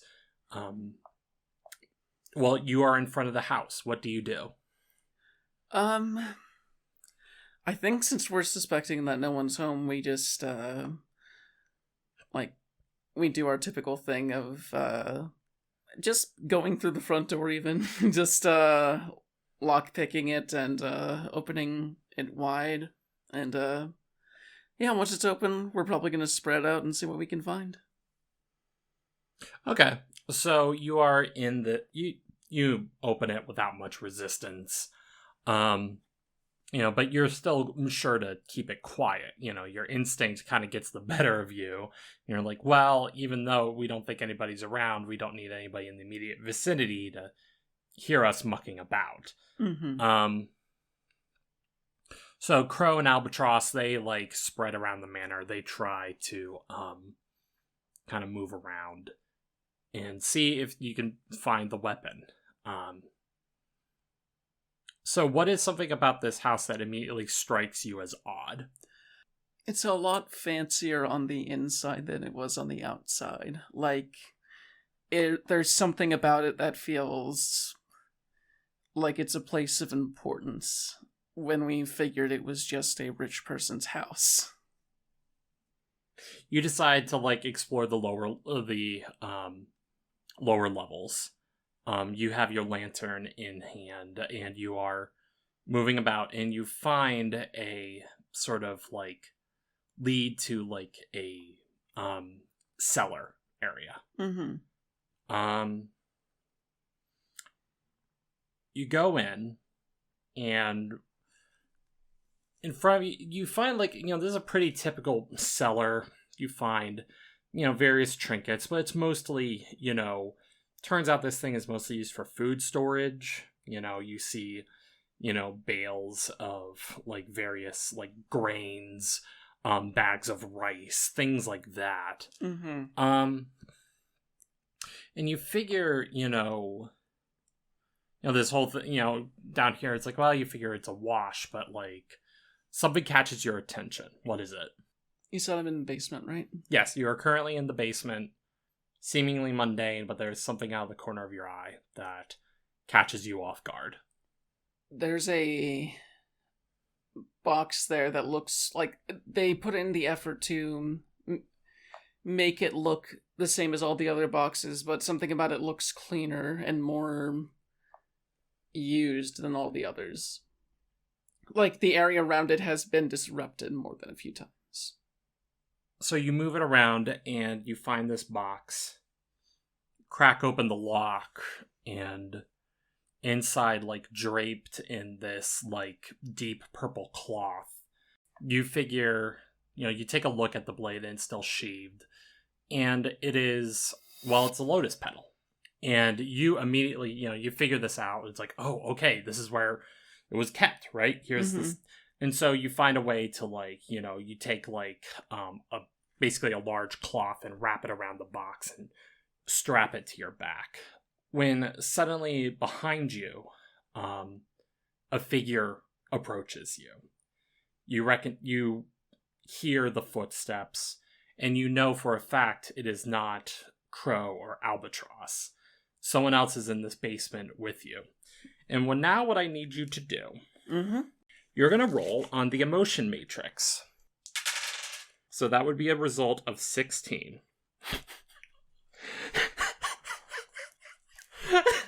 What's up? I love this game so much. All right. The emotion matrix represents the first flash of some sort of insight or moment that crosses your mind. If right here in 16, you have rolled annihilation. This person represents the very destruction of everything you hold dear.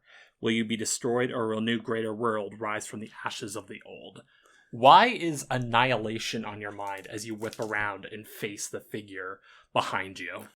I guess it's because we thought this place was going to be empty, but it very much isn't, and they see me, they probably will see the others before too long, and if it gets out what we're really up to, like, we might need to change homes or do something more drastic just to keep on going.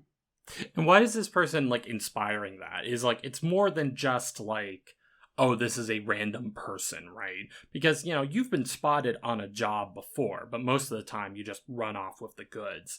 What is unique about this person that, like, strikes you as, oh, wait a minute, my entire way of life is in jeopardy. This person is something of this person is basically the local protector here, and he's damn good at his job. Like, he's a former war hero. I mean, it is the war hero of sorts, but I didn't realize just how, like, sincere and severe he was until seeing him face to face. Yeah, you see this guy, and older gentleman, salt and pepper hair. Like you see that in his like on his robe, basically he has like a short like a washizaji, I think, like a short sword like on his hip, but he also has a jute, which is a kind of like a weapon that is like akin to like say a billy club, but there is a like attachment to the right and one like a bit to the up so that they can catch and counter swords. You knew that maybe at some point this person was a figure of authority. Mm-hmm. He turns, he sees you, he spots you. And you expect like sort of anger, but he just kind of looks at you and it's like, young lady, you're not supposed to be in here. There's not really much else I can say to this, is there? Like, the most I can maybe do is yell, Crow, Albatross, get down here. Dear, we didn't have to do it this way, but... And the, he pulls out the short blade and goes, like, I'm going to ask you once, put that down. You don't know what you are meddling with, young lady. And what, I just walk off and everyone goes on their merry way? Is that what happens after this? If you put it down,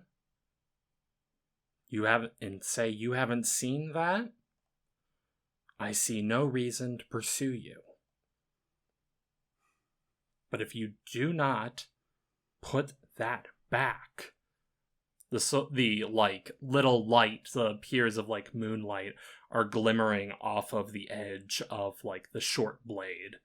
You know for a fact that even with, this short of a blade, even if you disarmed him, you feel like you could not handle this guy in a fight.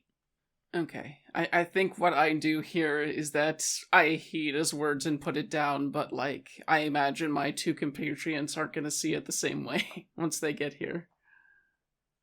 Yes, tragically what happens is you had called them out, and this figure, he didn't have enough time to tell you to call off your compatriots. You had placed the box down, and he was so focused on making sure that that weapon didn't leave his premises. Crow's blade finds its target true into his back. A brief scuffle erupts in this particular moment. The lantern that Crow was holding gets knocked over, and, well, it's been a bit of a dry season. The lantern lands on the grains, and fire begins to spread. Fire is a funny thing. It spreads faster than you'd ever expect. It even just a little bit of heat and a little bit of a spark, well, years can be undone. Crow and Albatross, realizing that the flames are going to engulf this place, however, you're kind of caught between a rock and a hard place. Here's this man with this blade. You are near the back of the basement. Things are catching fire. Crow and Albatross book it. It's you and the man in this basement as the fire begins to grow. And I forget, has the man been injured, or... Oh yes, he got stabbed in the back. I guess I'm going to try and... If the other two have made it out, then I guess I'm going to try and save this man. Okay. So, alright, so we're going to do a roll. Okay. what you are going to do, you're going to need a couple dice for this. What you're going to do, the man is has crawled over to the box containing the lotus petal, and he is clutching onto it. He is bleeding, but you figure you might be able to hoist him up and get out of this burning basement. So what you are going to do, you have 8 in body. Can you scroll down to tell me what skills? This will be a body check. All right, so everybody has 1 in movement by default. So I'm going to say that this is a roll body, which is going to be 8 die. Okay. So that's 7, I think. So I'm going to give you 1 more. But this is going to be... I don't know if I have enough desk space for 8, but we'll see what happens. yeah, no, it'll be fine. Hold on. Don't roll quite yet, because I'm going to tell you how the roll is going to kind of work. Basically, what's your willpower score? Willpower. Okay.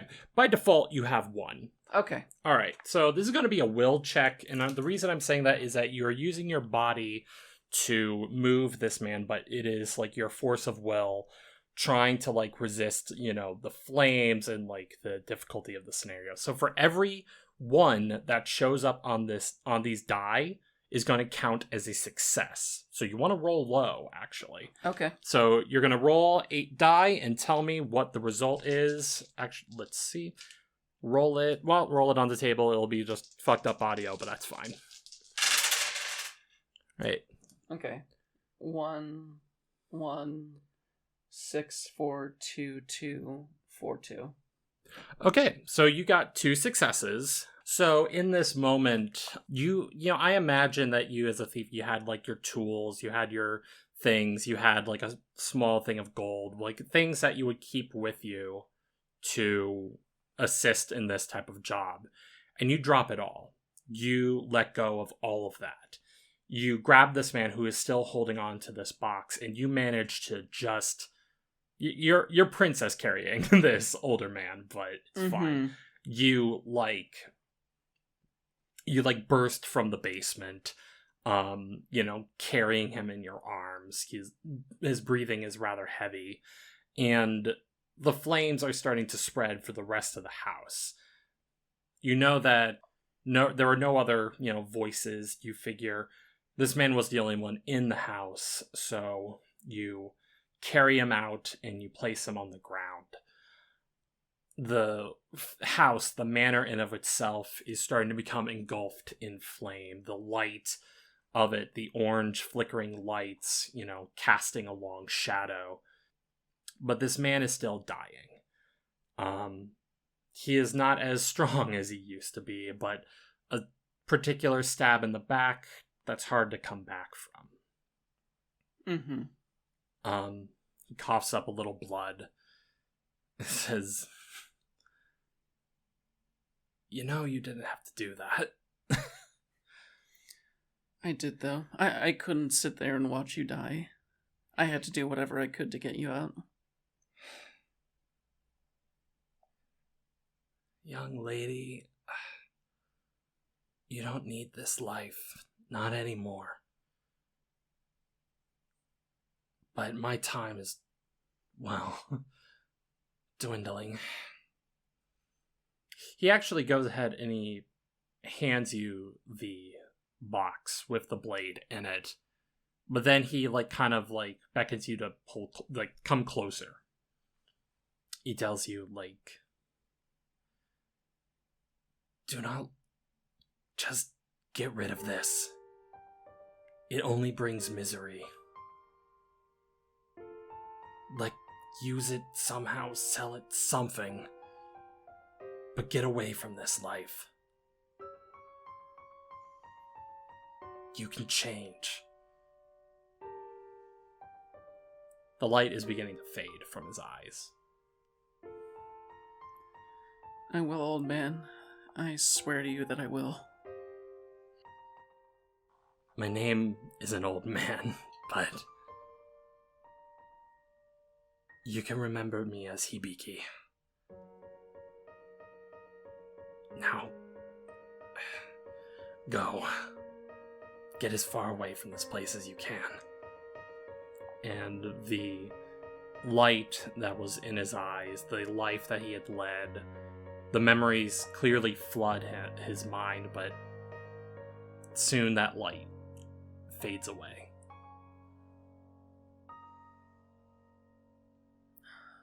What have I done? What the fuck have I done here? I imagine Phoenix takes the blade, and you don't.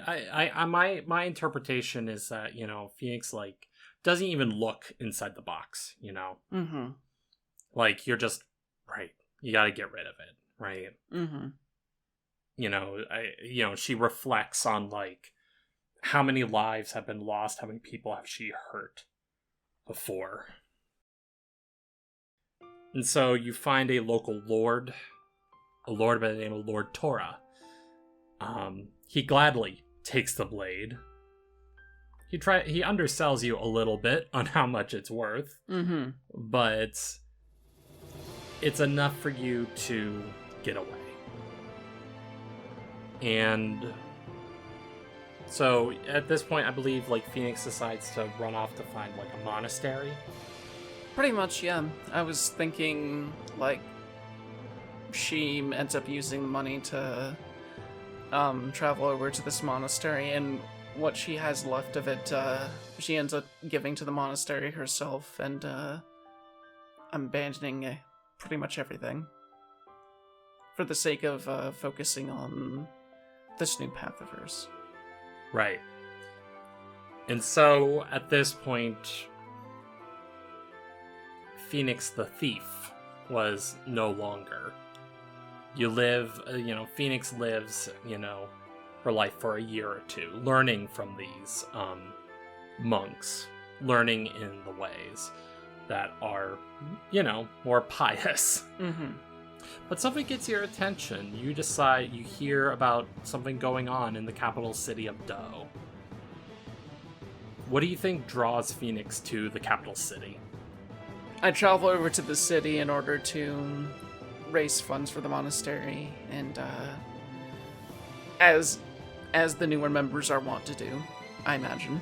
And one of the paths to piety is, humility. See if you can raise some funds. And if you find someone who is not quite on your path, give generously.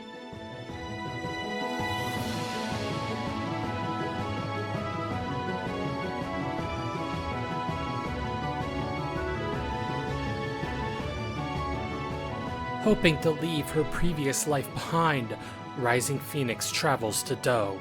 She doesn't know how, but the thing she wished she could leave behind will soon find her again.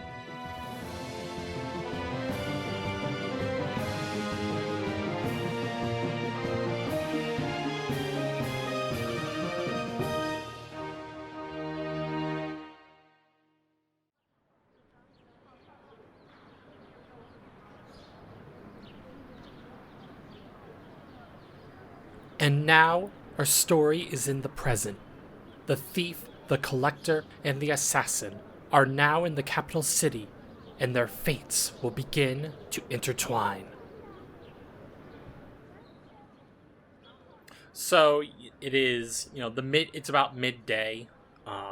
Sun is lightly cloudy, that sort of thing. You are all in this capital city. It's bustling. There are people about, children are playing in the street. You see things like old, small mobile suits from the previous war. These like slightly bigger than like a person have been retrofitted to like just farming equipment, moving about. So people are getting them repaired, serviced, things like that. What is Nadeshko up to? I think Nadeshko is between jobs right now. She's had some initial talks with someone, and they're sort of like they're thinking it over. And so she's just kind of figuring out what to do with her free time. What about Phoenix? What is Phoenix like up to? Well, Phoenix is here to, like, raise money for her temple, so I imagine she's going to various, well, basically taking a look at various passers-by and seeing if they are interested, but also, like, going to various businesses and, asking if they want to contribute some of what they've made to to her cause, that kind of thing. How successful has she been? Um, like, she's gotten maybe 1 out of every 10 places she's asked, and she's only asked like 50, so not a lot of All success. right. And what is Wandering Rain doing at the moment? Exactly as her title implies, she is traveling through the city. Just I imagine And raining on things. imagining Rain just in a long traveler's cloak and walking stick, just making her way through the streets. Right, and you notice, Rain, that, like... Oh, can I be getting yakitori? I want to be getting yakitori to stand. You can absolutely be getting yakitori. So, as you say it, that is how it happens. I'm not going to make you roll station for yakitori. You probably have enough money for yakitori. Mm-hmm, mm-hmm. And interestingly enough, June, like, you notice that even though you have, like, you're carrying a small arsenal with you, you notice that, like, people in town, not everybody is visibly armed, but also at the same time, you kind of get the sensation that since this kind of place was founded by, like, former soldiers, it's like, well, the attitude here is don't cause a scene.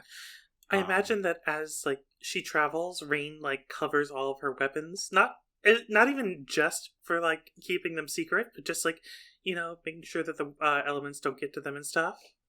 Sure. And also to just, like, social cues, right? Like when you just have bare blades that give certain signals to people. Mm-hmm. Right. But, as such, yeah, that's kind of, like, the general attitude, like, going forward, I guess. So... Nadeshko, you are currently at the yakitori stand. You've given some money, and I guess you are, just eating it. And then, Wandering Rain, you pass by, and you see Nadeshko, like, at this, like, stand. What is... Well, I have a quick question. I would probably notice if she has her sword visible somewhere. Is that something that I would be able to see from outside the stand? That's a good question. 6. Yeah, I mean, in a city like this where everyone's armed, Nadeshko thinks, like, both for her work and also just, like, yeah, again, socially, it would be weirder for her not to be visibly armed, so it's just on her hip, like, like you'd see anyone, carrying a katana. So I can see, like, the handle kind of sticking out from behind her. Mm-hmm. And if the sheath is at all special, it's the original sheath as well.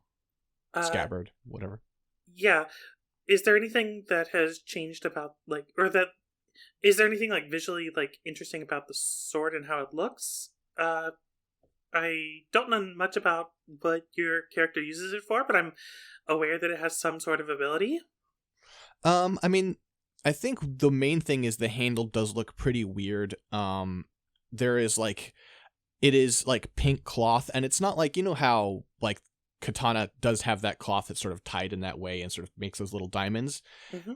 This is not like that. It's like someone just sort of, like, grabbed a piece of pink cloth and, like, wrapped it around it like they were wrapping a cord around a controller kind of look. Huh. Like it seems both tidy but also sloppy at the same time.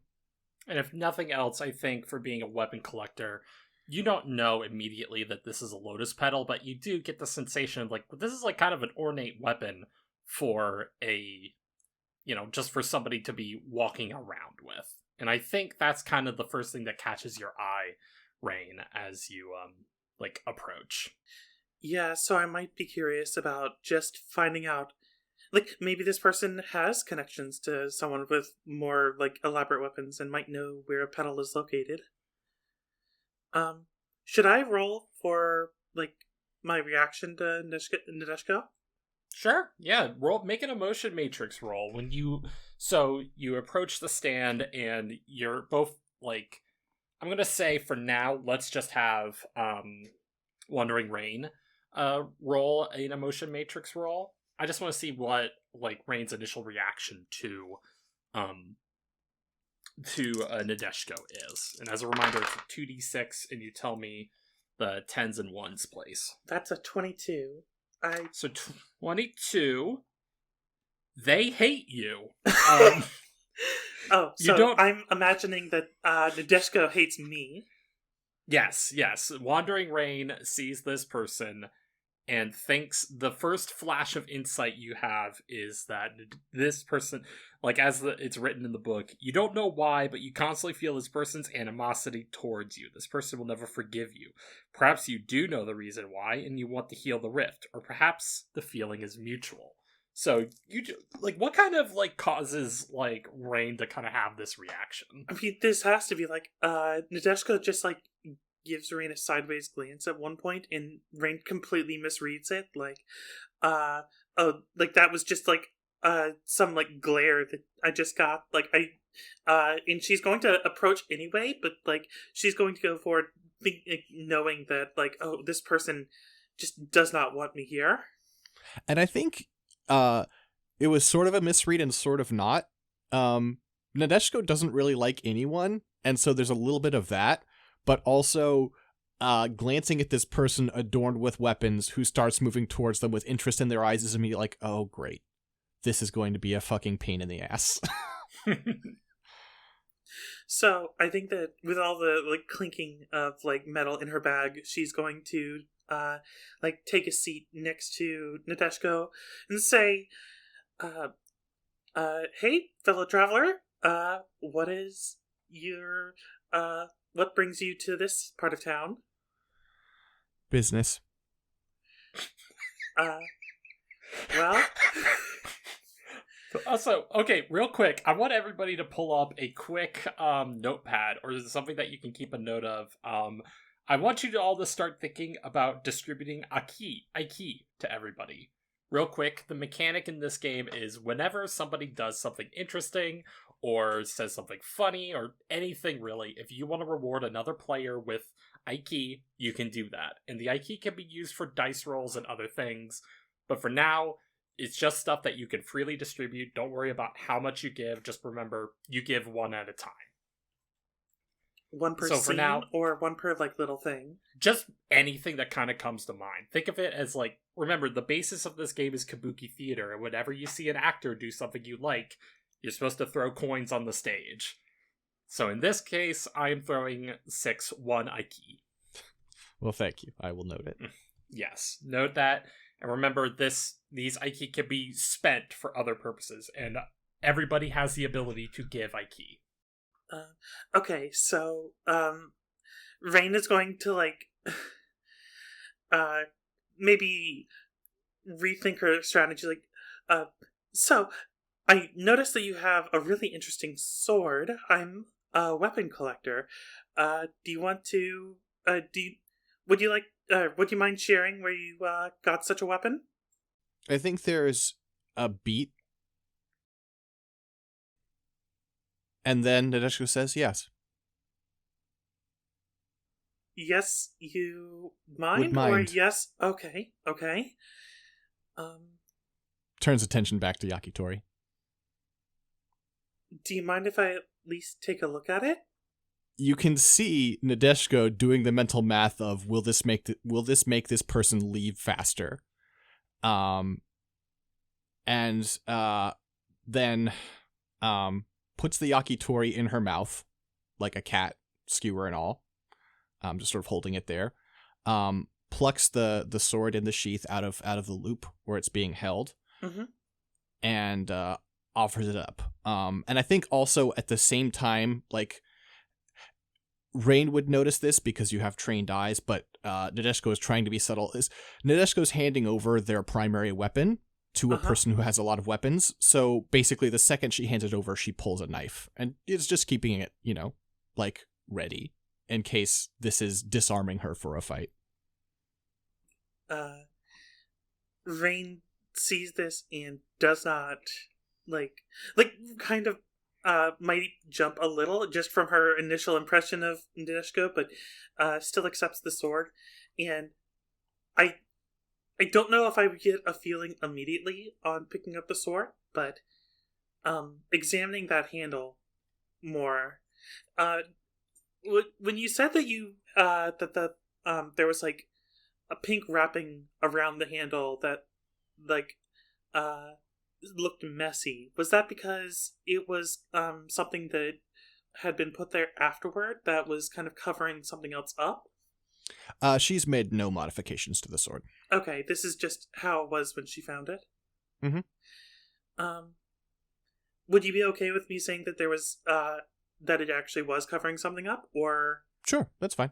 because the handle is where I imagine the mark of Rain's mother is on the lotus petals.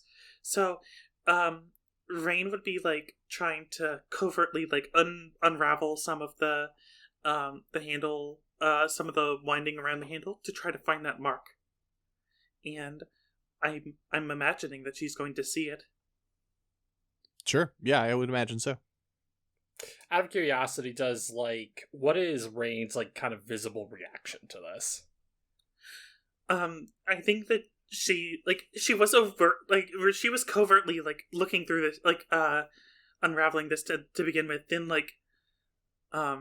as soon as she sees it, she is no longer hiding it, her interest. Like she starts working on trying to shuffle that the covering away to reveal that the branding that her mother put on it, and verifies that it's real. And she says, sorry to interrupt. I do have a question. Mm-hmm. Yeah? Do you properly hold the sword by the handle at any point during this? Because if you do, something happens. So I think that she would be touching the handle, but not properly holding it, as if it were being as if she were about to pull it out. Okay, all right. Is that fine? Yeah, that's fine. It's just this sword does stuff if you hold it properly. That is something we established in 6-0 Act. No problem. And so I think since Jen has been sitting here very patiently, Yeah. I think this would be a decent time for, at this point, Phoenix decides she is hungry. It's the middle of the day. She wanders into the yakitori stand. All right. Just to let you know, so that you are in this scene, because I feel like things are... Well, anyway, continue. As soon as Rain confirms that this is a lotus petal, she turns to Nadeshka. Where did you find this? This is... I need to have this. And I think at this point, Phoenix, she looks over to the right, and you're, I imagine Wandering Rain is holding the sword, at the very least, it's being displayed, right? On some level? Yeah, it's just... both palms underneath it, one under, the hilt, one under the handle. Mm-hmm. Phoenix recognizes this sword instantly. Yeah, and I butt in with something like, I wouldn't buy that sword if I were you. Trust me, causes nothing but trouble. Well, I'm still waiting for a response from Nadeshko, but Yeah. I am surprised that someone, was behind me looking at this. Yeah, sorry, I was thinking. I think Nadeshko says it was a gift from a lord. No, I think Nadeshko would say I received it from a lord, so that she was technically not lying. So right now, Nadeshko has a blade out, but at this point, Rain is a little flabbergasted, and Phoenix is you just made that sort of passing comment. Anyway, I think that Rain is going to glance Phoenix's way and make note of her, but not really. I don't really know if she has a way to respond to oh, you shouldn't buy that that blade. Actually, she might turn to Phoenix and say, "Wait, do you know this blade?" Does Phoenix look like a monk, like visibly? Yes. Yeah. Sorry, go ahead. Just to confirm, is it the same sword as the one that I ran into in mine? You sold it to Lord Tora. Right, yes. Who is and the person that Nishko assassinated was Lord Tora. Oh, okay. You make the connection instantly. I don't know Lord Tora's been assassinated though, right? Yeah, I don't think the news would make it. The news hasn't necessarily spread to this part of Do, but because like that, he's like a local lord in the southern like region of this island, and maybe there might be scuttlebutt, but you've been so focused on. Why would this person here have a blade that you sold to the lord down there? Yeah. That's gonna come off as weird to you. I've definitely seen this sword before, but it was not under the best circumstances, and it's changed my life for better and for worse. I would like it back now, please. I would really rather, if I were able to take it, if I were to pay for it, how much would you want? It's not a matter of money. Then is there anything I can do? I really must have this. Also, if you're giving someone a key, Jen, declare it so that the other person knows. Okay. So far, I've attributed a key to June and 1 to 6.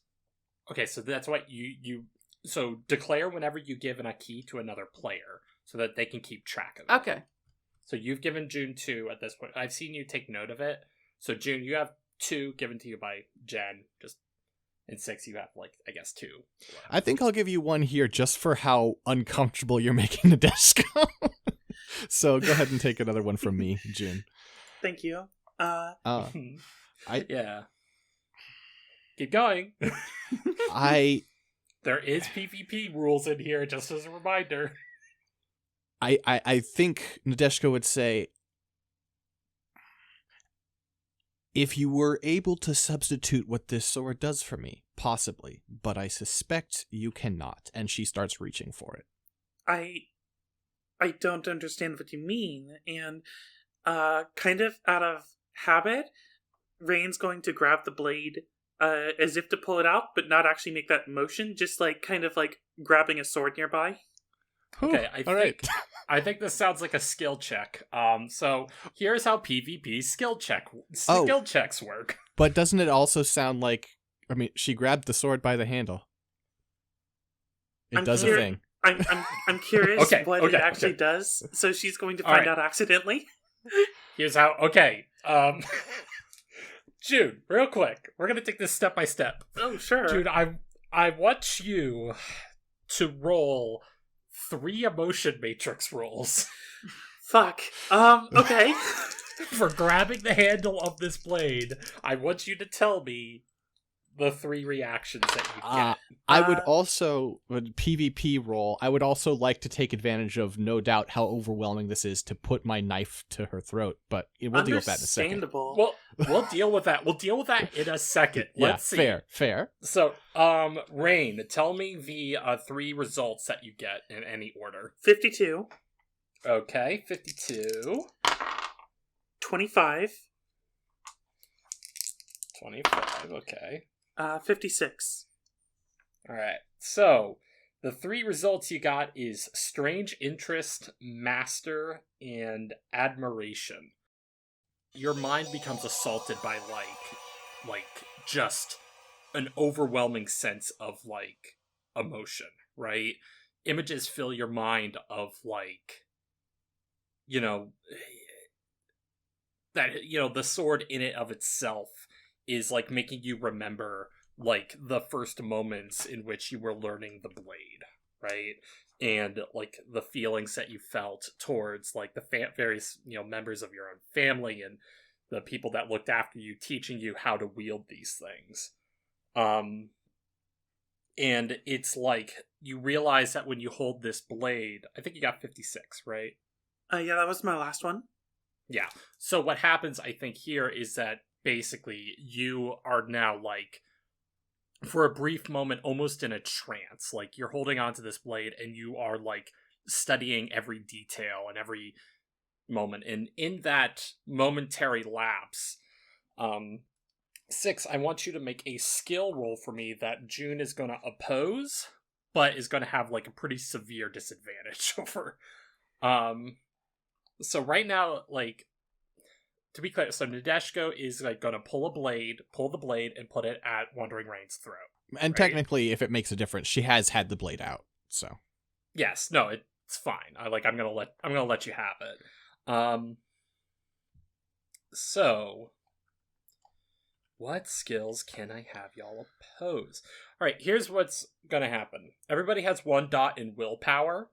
I'm gonna say, Wandering Rain, you are gonna make a willpower check to see how well you can like kind of like rein in these intense emotions you're having, and react fast enough to be able to like defend yourself.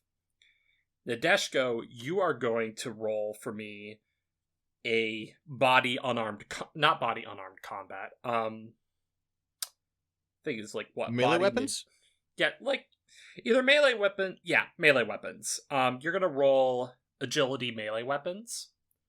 So how? Okay, this is going to be bad for you then. Yeah, also, If not- Spirit is not one of my better, like, abilities or skills. Anything can happen here. So real quick, basically how this is going to work is whoever has more successes, I'm just going to say, since, like, 6, you had said Nadeshko's purpose is to, like, you know, put the, like, you're not trying to, like, tear out her throat explicitly, it sounds like. It's more like, hey, I mean business, I need my blade back. Nadeshko wants leverage. She doesn't want to do damage. Mm-hmm. Exactly. That's kind of like how this scene is going to play out. So what you will do, June, is you're going to take every, like, your spirit. What is your spirit 2. score? 2. 2. Okay. So you're going to roll.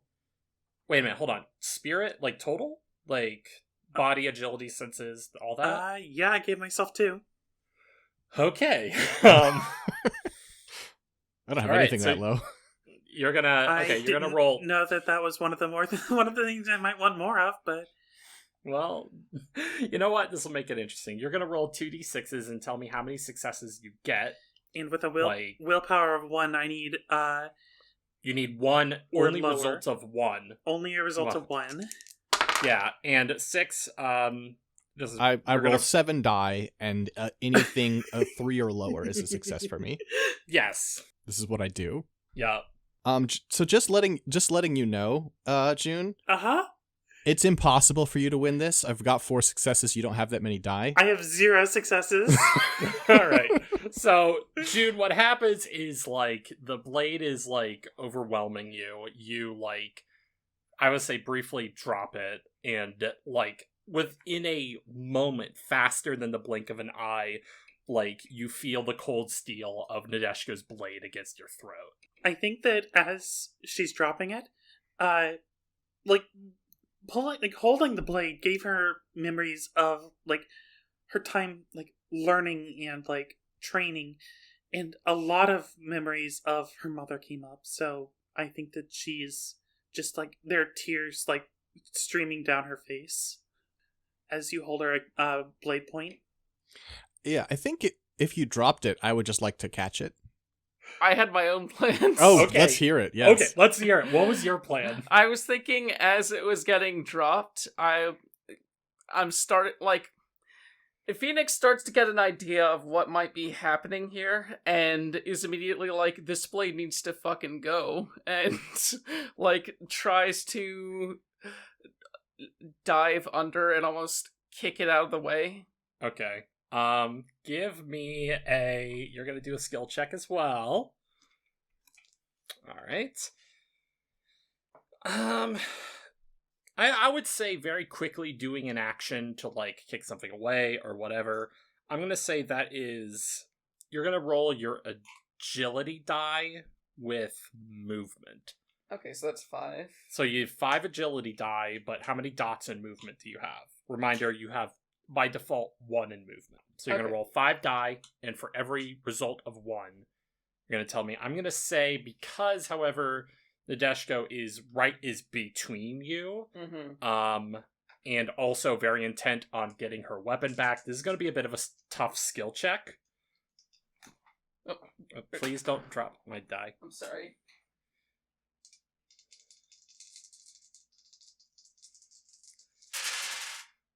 So that's 2 ones. All right, you do not succeed. So, what happens now is that you are going to dive towards the blade. And I think Nadeshko realizes what is going on very quickly. So, Nadeshko, I think what happens is that very swiftly, you find a way to, as Phoenix is, diving for it, you just stick out, a leg and just, attack, Phoenix, right? Or, keep her from getting to it, and also And I think you do get enough of a sense of martial training, because it's, it is, you're like, oh, that's a trip, but, there is a kick element to it, so... Mm-hmm. And, at this point, Nadeshko has... It's interesting, right? The scene that in this, as the dust settles in this, particular second, you are simultaneously holding a leg out to keep Phoenix, at bay. You have one hand, a blade on, Rain's throat, and Nadeshko, you've recovered the use of your lotus petal in one swift motion. The blade is now back in your possession, but at this point, the person running the yakitori stand, they're kind of at this point, in the scuffle, you barely noticed that, several people have already started shouting for the Shinsengumi to show up. I assume this isn't a rule, but you can tell me. I just, basically, I'm taking, I'm not moving the blade away from the throat. I'm just stepping backwards, and therefore the blade naturally moves away. And I am kind of getting distance, and I'm like, I do not understand the problem, but I want nothing more of it.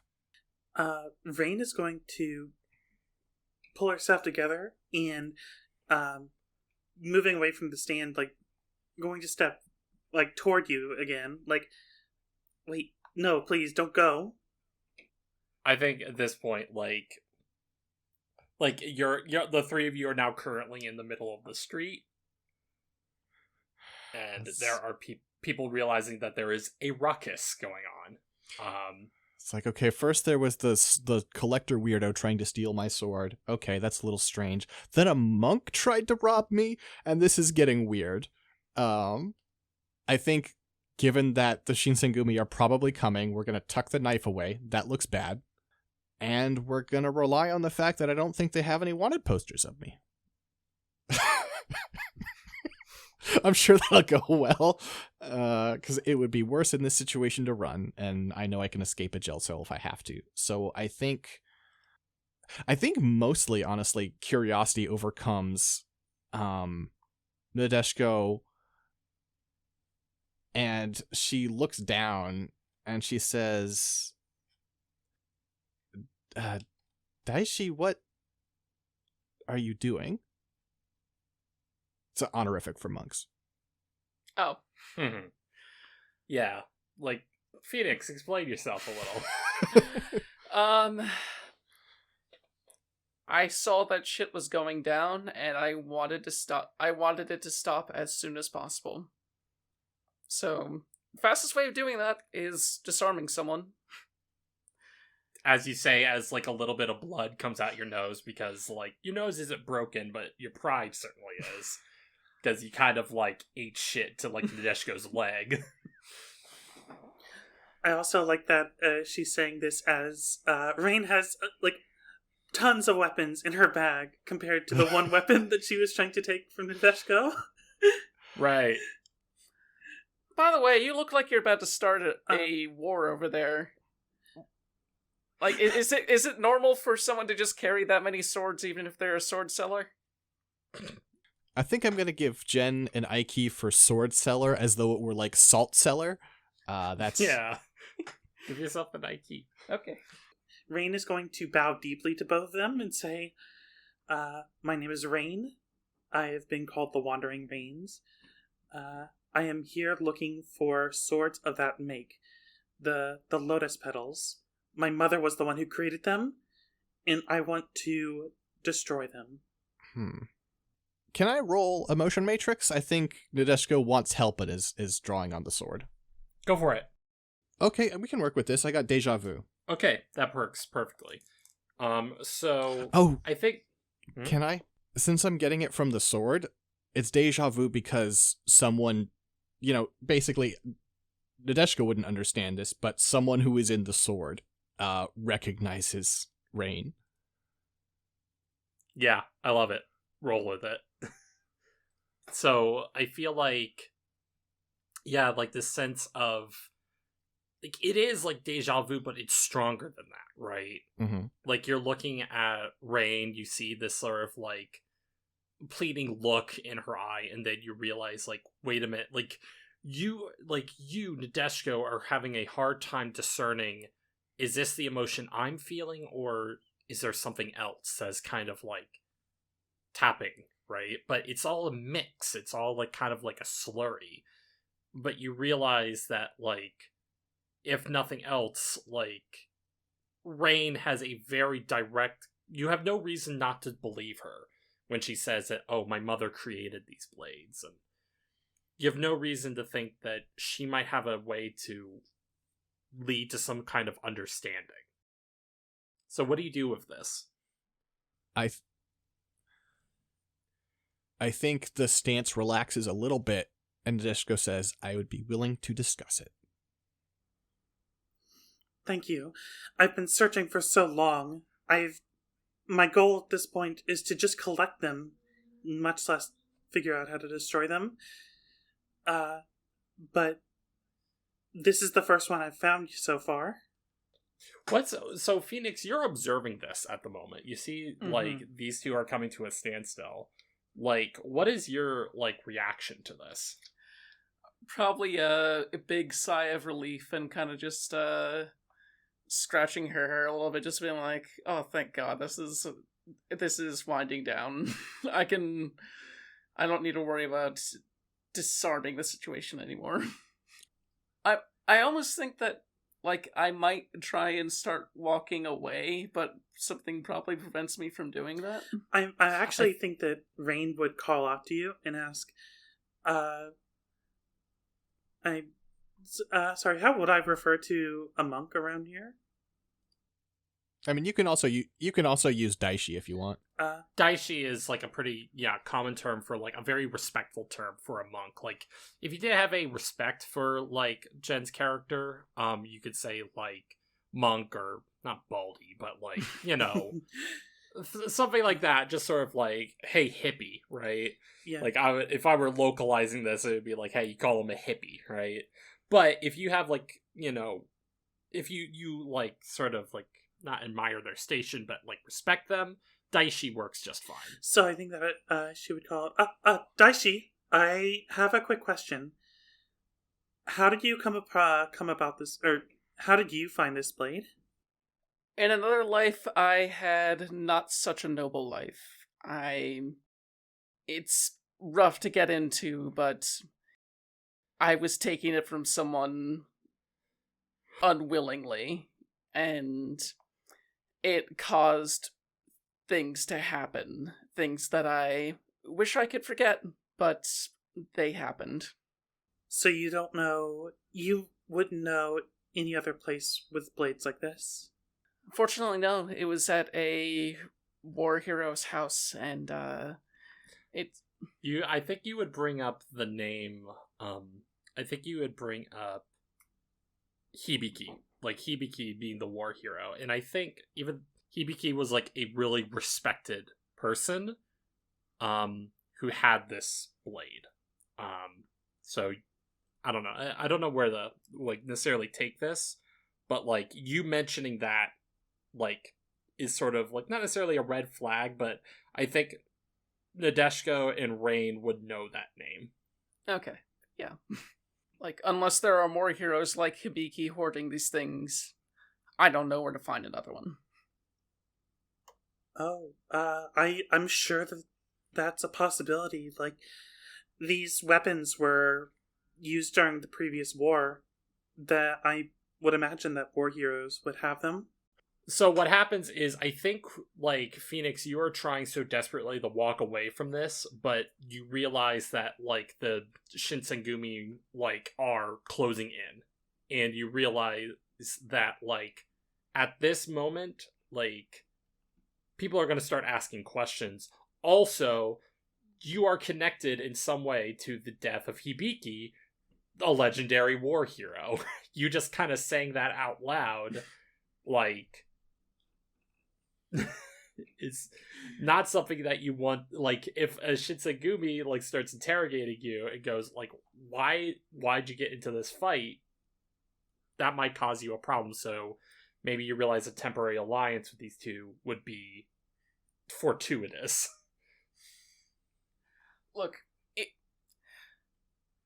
Look, no one mentions anything about the Hibiki thing to these guards, got it? Like, Oh my god. It sucked for me, and it means that all three of us would probably have a harder time getting out of here. So let's just slide that under the rug. No harm done. What an honorable monk. And Nadeshko realizes she has leverage. Yeah, no, Nadeshko has been practicing the statement. Nadeshko is not fucking listening. It's like, yes, so, I mean, of course, you can ask the attendant of that stall that this person came up and attempted to steal my sword. And then I know it seems very improbable that this monk would suddenly get involved and try to steal it as well, but the monk told us a little bit about herself, and she's one of those monks, right, where she's trying to leave behind a life of crime but can't really forget that part of herself. Hey! Listen, I'm sure they're both having it very hard, and I think you should be gentle on them. Anyway, bye. The footsteps of the Shinsengumi, like, can be heard, as you see, like, people are clearing out of the way, and the distinctive blue robes are, like, within their footsteps are within earshot, and they are in the corner of your eye. And this is the first moment you're going to hear Nadeshko sound anything but, like, very curt and very cold, because she gets loud and she gets sort of peppy as she says, "Over here." I just start stamping my feet a little bit and try to make a beeline down the area. God, you really don't want to be involved in this story, huh? I'm expecting to not actually make it out. Fair. I just think my character would get very frustrated by the situation and try to hightail it. Fair. Okay, so I think what happens is you turn around and, here they are. Yeah, and I don't know what you were thinking, but sure. Rain is very confused why Nadeshko is so overjoyed to see them. Like, Rain thinks that they were just going to have a nice conversation. Tempted to rob me. Also, I think we do get a quick shot. I assume no one else sees this, but as, like, Phoenix was turning to leave, Nadeshko starts making hand seals very quickly, and then, like, sighs and relaxes, realizing they don't need to do any ninjutsu to stop this crazy person from getting away. Yeah. Here's what happens. One of the lieutenants immediately, like, clotheslines you, like, Jennifer, and gets you on the ground, and, like, he, pulls out his jute from his, like robe, points at Rain and Nadeshko, being like, "You two, come with me," questioning. It's a fun way to treat a peacekeeper. I think Nadeshko, walks up to another one of the Shinsengumi and offers the sword, and then another sword you didn't realize she had, and then 3 knives, and then quietly goes along. The picture of cooperation. I guess that Rain will shrug and as walking up to the Shinsengumi will take off her pack, hand it to one of them, and I imagine that they're going to just like stagger as it like goes into their hands. And the lieutenant like just kind of like just lets go like the biggest sigh of hoists up Phoenix, right? And just like barks an order at like two of the other like guys. It just tells them to like follow along and like pick up their obscene amount of weaponry. And as the three of you are now being escorted to their headquarters. And that is where we leave off. Wait, that's it? Well, no, but young man, the rain has stopped. But what happened to Wandering Rain and Nadeshko? Phoenix just got taken and they tried to kill each other? The story just started. I need to know what happens. Oh, I know, but you said it yourself. You are quite busy. I can't keep your business waiting, now can I? I know, but I want to hear how it goes. Well, now. You know, I think you said you were heading to the capital. I do have some business to attend to there. I must warn you, I'm not as fast as I used to be. It might take us some time for us to walk there. I know, but... Well, okay. I guess a few extra days of travel couldn't hurt that much. But I must know what happens next. Well then, gather your things. I'm more than happy to tell you how the story goes.